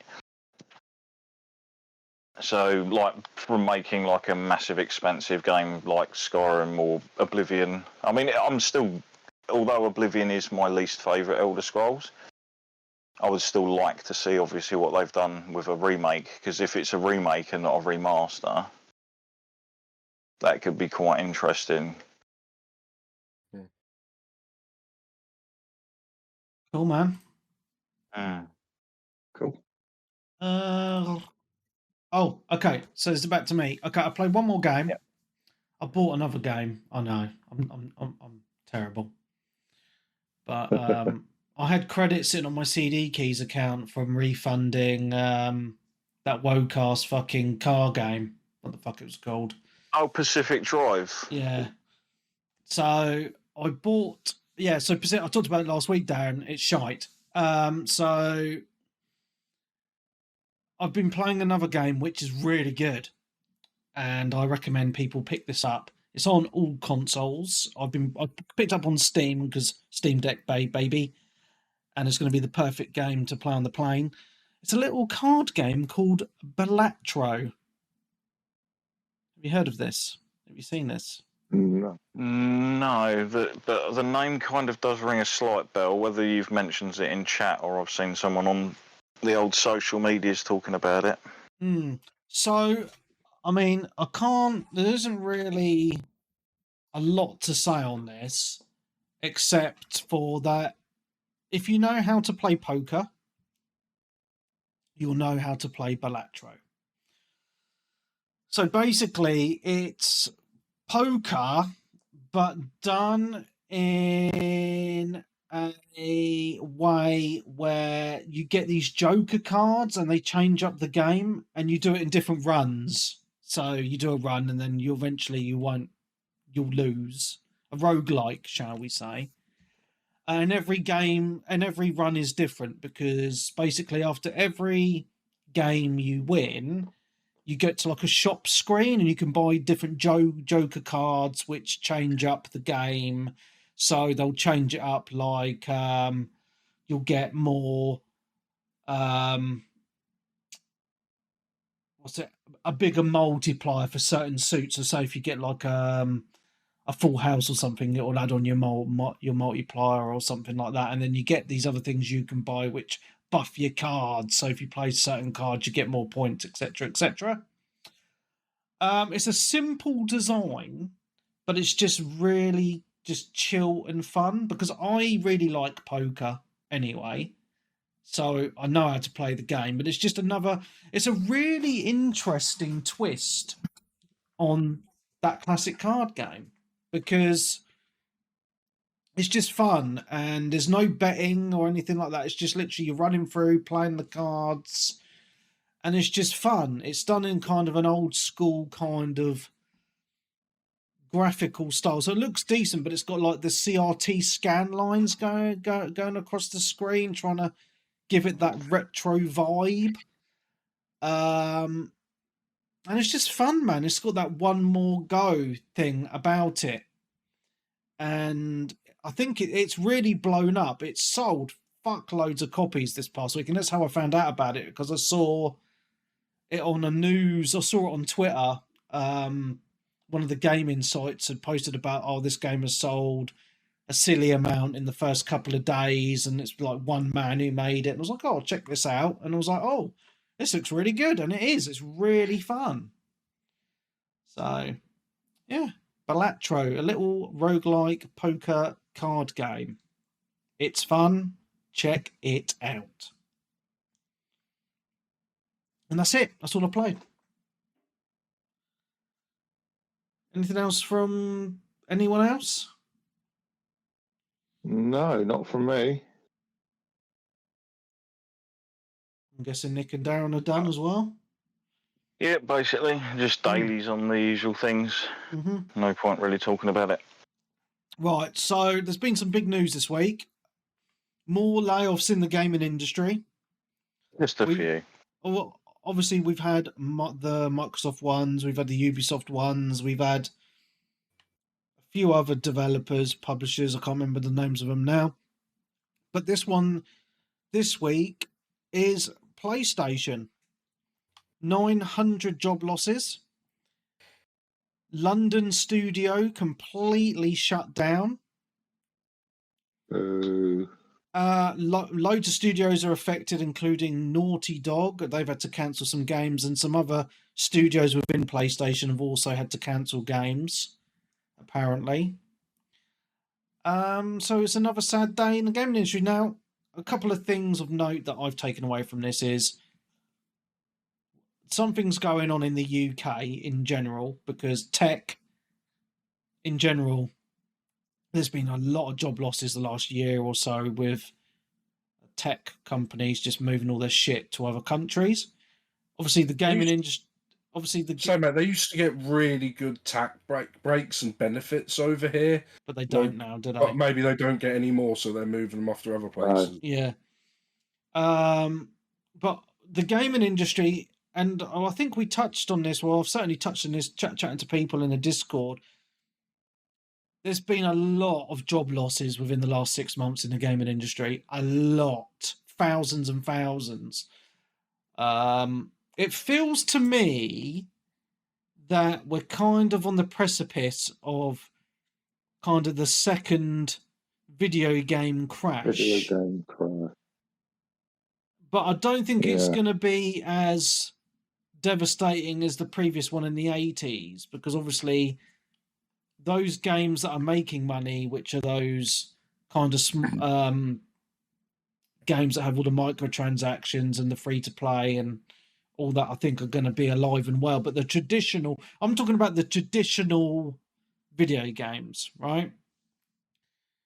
And I think there's a few reasons for that, and this is me just thinking out loud. You can agree with me or not. Obviously, games have gone up to 70 quid, and perhaps less people are buying them. I don't know. I think because games are so expensive to make now, they're not getting the return on them, especially the traditional kind of single player experiences, not getting the return that they need. But also, there's, and I'm trying not to sound like a cunt here, but I probably am. But I think traditional games aren't as good as what they were. I like for a few reasons. Now, there's been a little bit of infiltration of, shall we say, left-wing politics inserting into video games, and that's turned a lot of people off from buying a lot of games. Well, not necessarily. I just look at it as busybodies trying to dictate what we consume. Yes. It doesn't, regardless of which political affiliation they have or whatnot. It's just busybodies that want to change things that suit themselves and not other people. Yeah. Because obviously there's been the big controversy this past week about Final Fantasy Remake, which is a 4-year-old game now. I think we touched on this last week, Nick, where they put like a 16 gig update, and that was literally just to cover up Tifa's boobs a little bit. It's like, what? And there's been this trend in characters in video games in general becoming more ugly, other things being inserted into games. And I'm not saying that's the only reason. Definitely not. I think the price, and the fact we're in a cost of living crisis at the minute, people can't afford to spend 70 quid on a game, like they could maybe 4 years ago or something. That's got something to do with it as well. There's multiple factors. There's you've nailed a load there. You've even got factors such as people haven't got the fucking time to play as many games now. Yeah. And the games they do play are these live service built-in, meant to be played for ages kind of games that don't really give you time to go off and play and try something else. Yeah. And you're going to be generally locked into those kind of games if you're on something like Game Pass, etc. You're going to be like, well, I'll just play what I've got available to me now. Why would I be spending money on trying out something else? Yeah. And I think you've nailed it there, Darren. I think the Game Pass effect is really starting to show with game sales.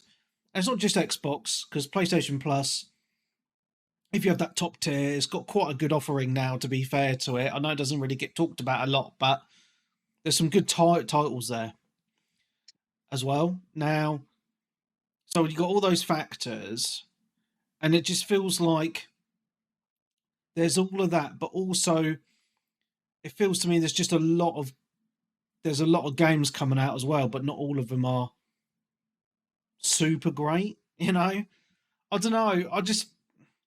I feel like it's weird that a lot of the developers that we used to know and love don't particularly make the games we used to know and love anymore. They were hugely popular and successful games.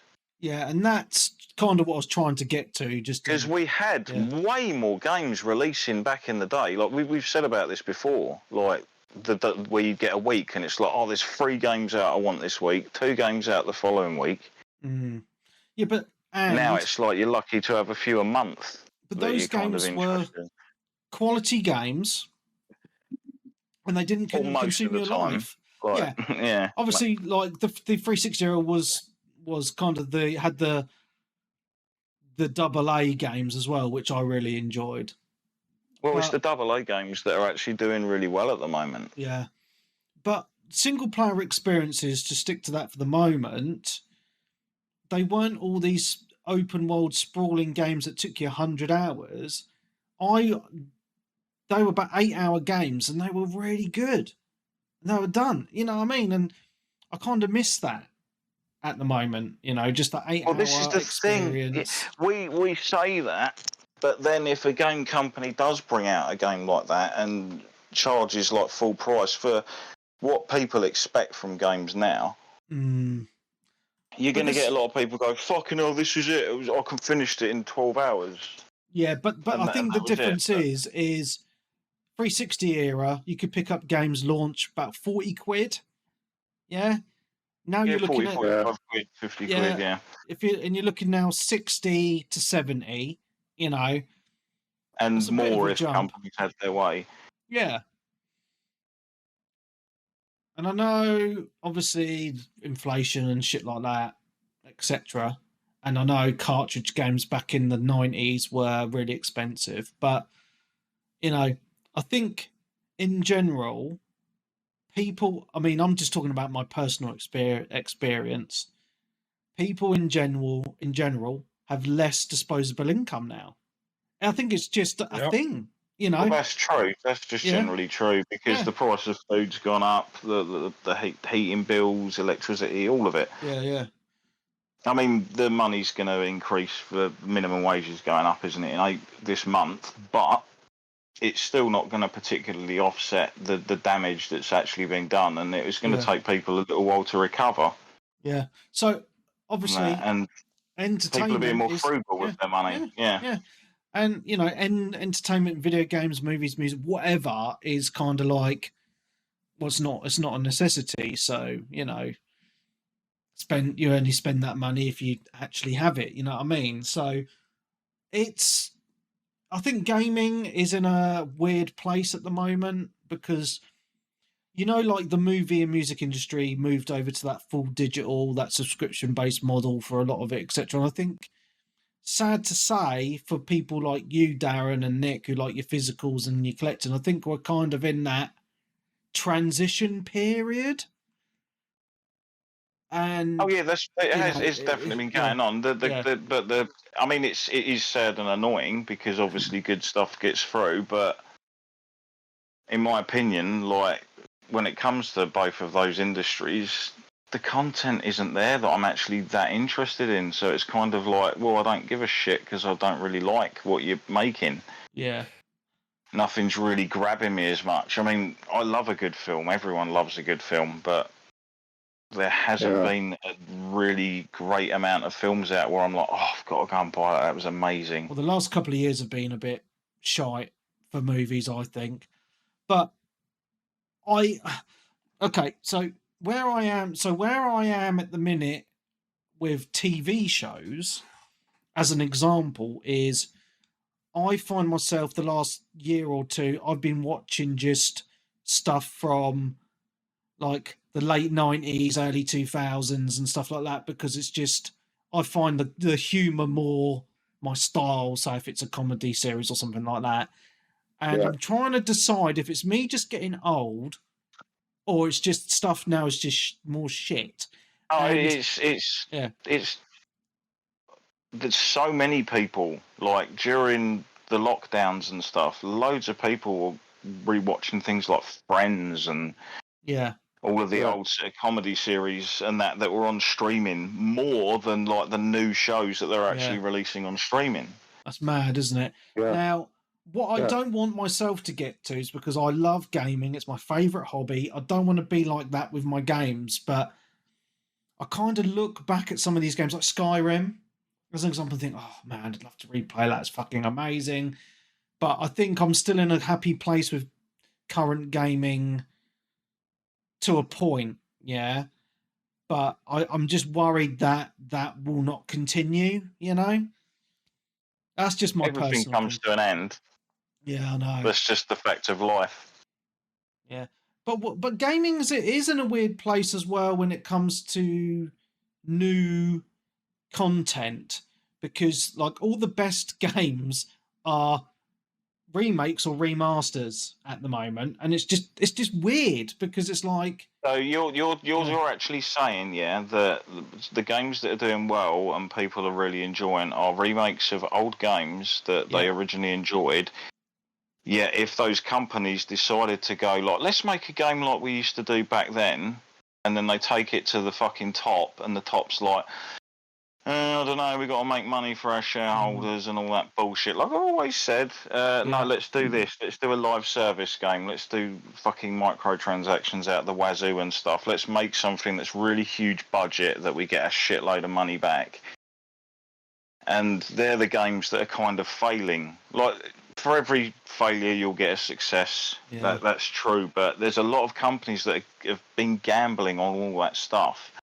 And it's like the chickens are coming home to roost, as they say. You're spending money on development. I mean, we said before, like Ubisoft have cancelled at least 2 live service games, and I believe Naughty Dog were working on that Last of Us Factions for years, and then that was cancelled, and then I think they've cancelled some other new live service ones that were coming up. Because I don't really hear people talking about. There was a live service third person hero MMO thing that came out. I'm thinking Wayfinder, but I don't think it is called that. And I don't really hear people talking about it, but it was another one that sort of come out on PC and PlayStation as like this live service kind of thing they were going to do. I mean, you've got in the opposite realm, you've got something like Helldivers that's done exceedingly well. Yeah. It's probably like well over past expectations for it.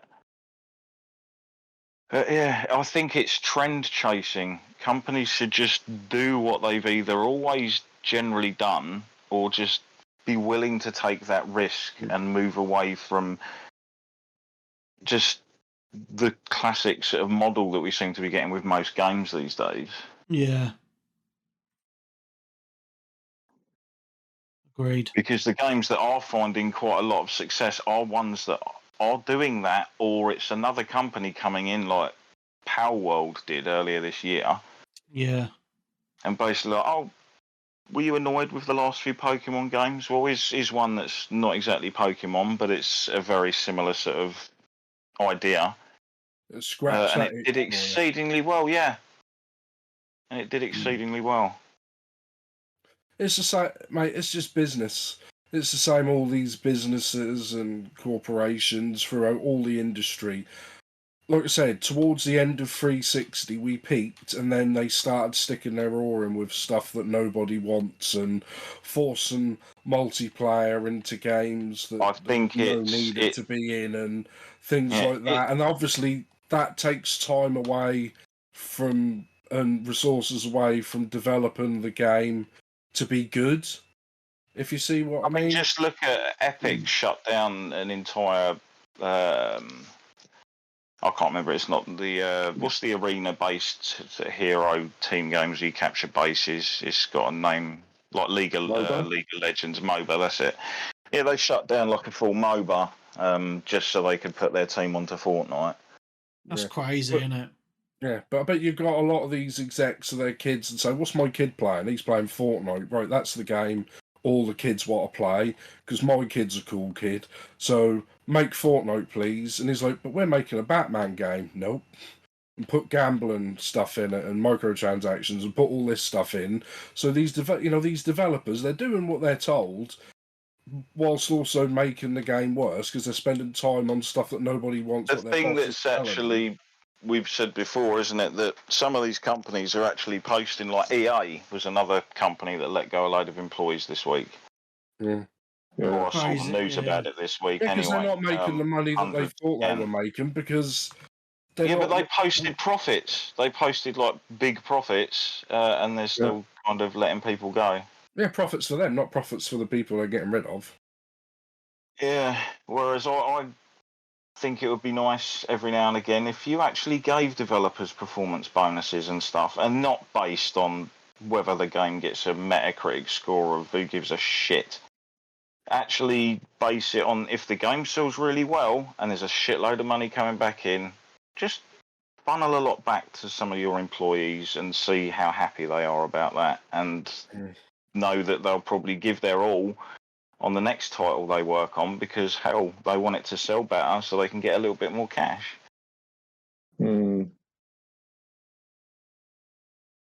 Yeah. I still think the shareholder thing and the corporations and all that lot of they've just got their claws so thick into the industry that eventually I can see there being one or two big companies and all the other ones will basically commit seppuku. Yeah. And you'll have indie developers just move in and just take over that space. Well, the market's oversaturated with loads of games and shit games. Well, it's you say that, but like we said before, way more games were released for systems and in general on the 360 PS3 era than are now. Yeah, but they're spending more money to bring these games out, and they're worse and not selling well compared to what they were. You've also got knock on from COVID as well. Yeah, it's going to have affected all business somewhere or other along the lines, but so many factors. But yeah, it's just a shame to see people losing their jobs in general. Yeah, especially the people who are losing their jobs for the games not performing. It's not because they did anything wrong. That's their bosses who probably don't actually play games told them how to make the game, what they needed to put in, even though nobody who plays that game wants that in that game, and then the game doesn't perform well, and you're like, I told you. And there's nothing worse. I mean, we've all had that where our boss tells us something at work, and you're like, no, you're wrong. You don't know how to do it. And then you have to just accept it because they're the boss. You do as you're told. And then later on, they try to throw you under the bus. And so you get that in factories and stuff. It's not just gaming industry. Yeah, I know. I'm just saying you get that in all.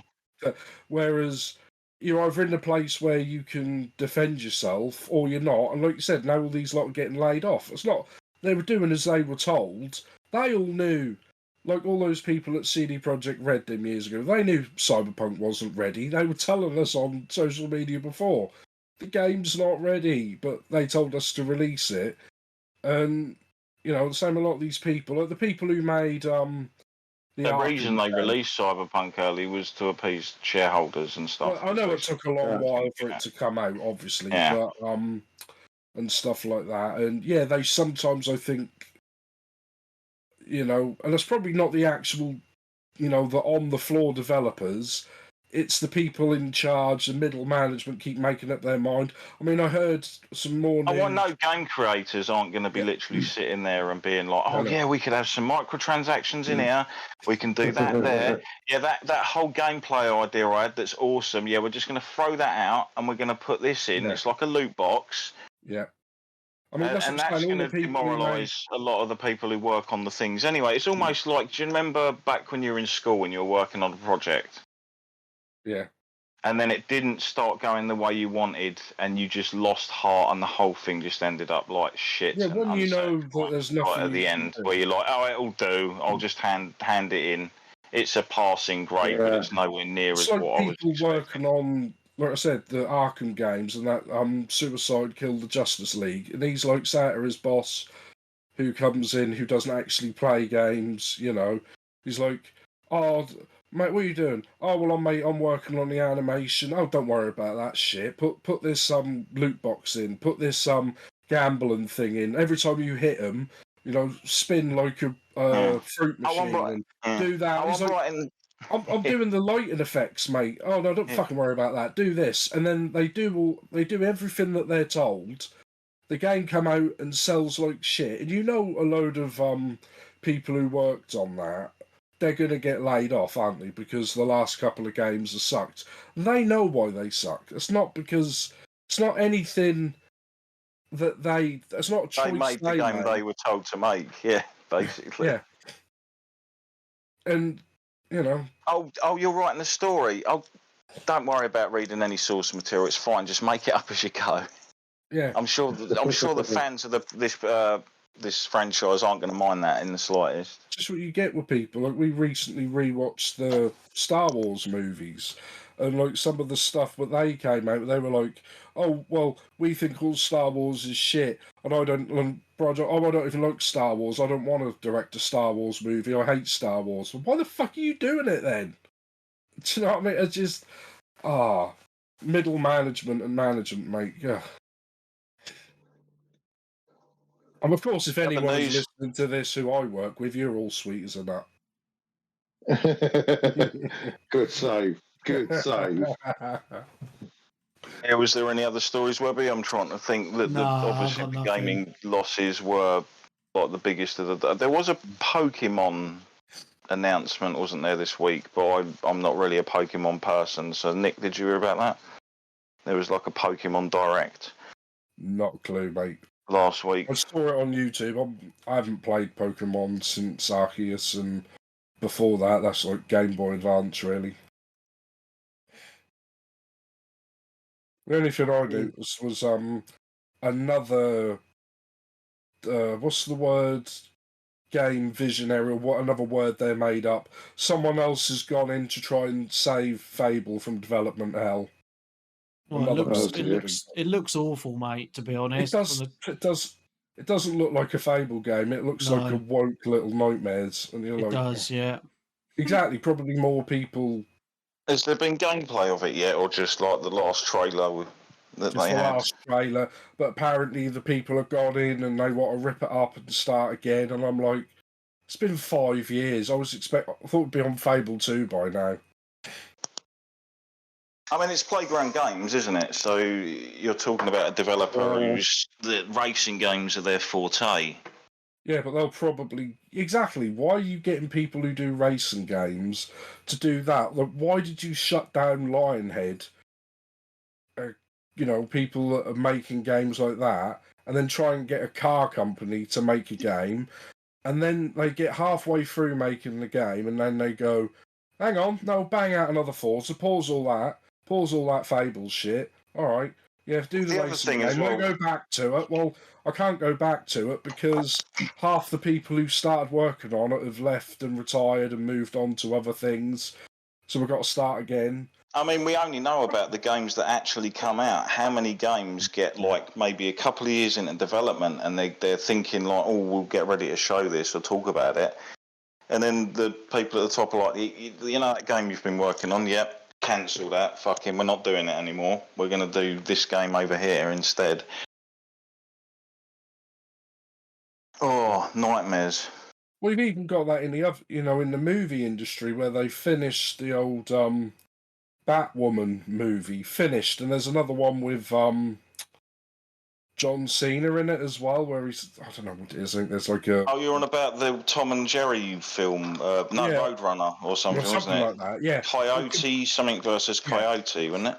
Yeah, like movies completely done, and they're like, nope. I was like, well, why would you not release it on streaming at least? I understand that... They tried to sell it for streaming, apparently. They tried selling that Roadrunner one. Apparently a lot of them now, they want... Because obviously people know, like, making games and stuff like that in the movies, the actual doing that part is not the highest expense. The highest expense is, like, marketing. And they don't want to pay them marketing. Do you see it as a weird catch-22? What do you mean? In the fact that, I don't know, the companies are trying to make money, but they're not making the products that people actually want to pay for. That could be a problem in the long run, isn't it?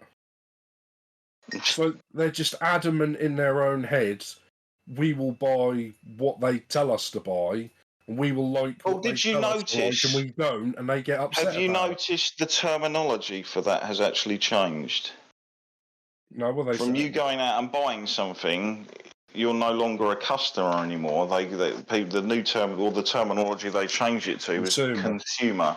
Yeah. And to me, a customer is someone who goes to purchase something they want from a seller or someone they like, whereas a consumer is someone who just eats up any old shit that's put in front of them. Yeah. Yeah. Well, that's sort of a negative. Oh, you consumed that food. You didn't even appreciate it. That's always a negative word, but that's just... But yeah, you look at a lot of things when they talk about, oh, this is bad for the consumer. And it's like, what are you on about? Like, customer. I mean, if a game doesn't sell well or a movie doesn't get a lot of people watching it, it's because it's bad. Very rarely would it not be. And like I said, the customer is always right. No matter what anybody says, the customer's right. And You know, like these you see games that that are not reflected selling time well. and time again, yeah. Although there are still a lot of times when like there's a hidden gem that slips out at the wrong moment, and time-wise, it just doesn't get the recognition it deserved, and it kind of comes sort of out like really stumbles. late But into then the life cycle or early. Those games are still talked about, and they do get a cult following. Like Alan Wake that came out on the same day as Red Dead Redemption, things like that. You know, sort of. You know, people get away with that. Like the best rated movie of all time on IMDb, The Shawshank Redemption, was a complete flop at the cinema. Yeah, and they can't do that anymore. No. This is the thing that like companies can't afford to put out something that doesn't instantly fucking smash, because they've literally fucked themselves in being able to sell it to everyone later on. Yeah, I mean that because you don't sell it later on, you just buy it or download it. What's it called? That Argyle, rather than actually owning the thing that's released later. Yeah. Yeah, that completely flopped. So after a week, they just or a week or two, they pulled it out of cinemas. It was like, oh, it's now on once a day, and that's it. And after 2 weeks, it's finished. And they're going to bring it out stream in like early March because it just completely flopped. Because I don't know. Again, that things like that, just doing stuff like that, doesn't give people any kind of confidence in I need to go to the cinema. He's like, oh, I didn't get to see that. Oh, well, don't worry. Wait a couple of weeks. It'll be on thingy out and just slap it on a USB or something and watch it. Or go onto my streaming platform of choice or whatever it is you've got, and there it is. Job done. It's almost like corporations are giving people the weapons to kill themselves with. Yeah, slowly. Yeah.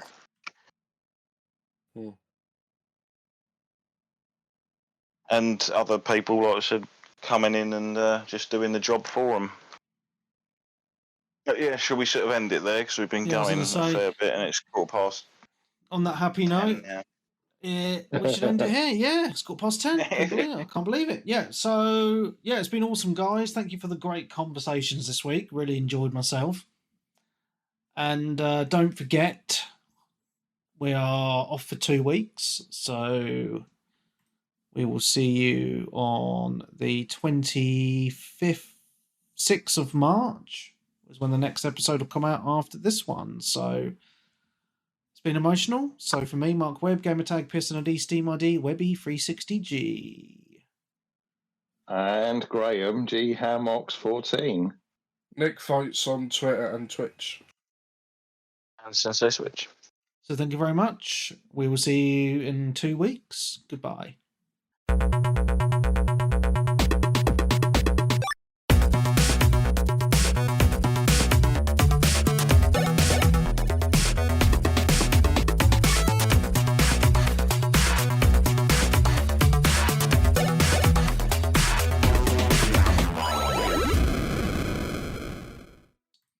About Skull Bones.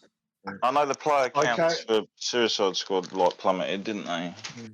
They have gone through the floor, but Skull and Bones is getting less players on Steam than Black Flag has got currently. I think at one point it had less than 1,000 concurrent players. That's fucking shy, isn't it? Yeah, which was the number I saw.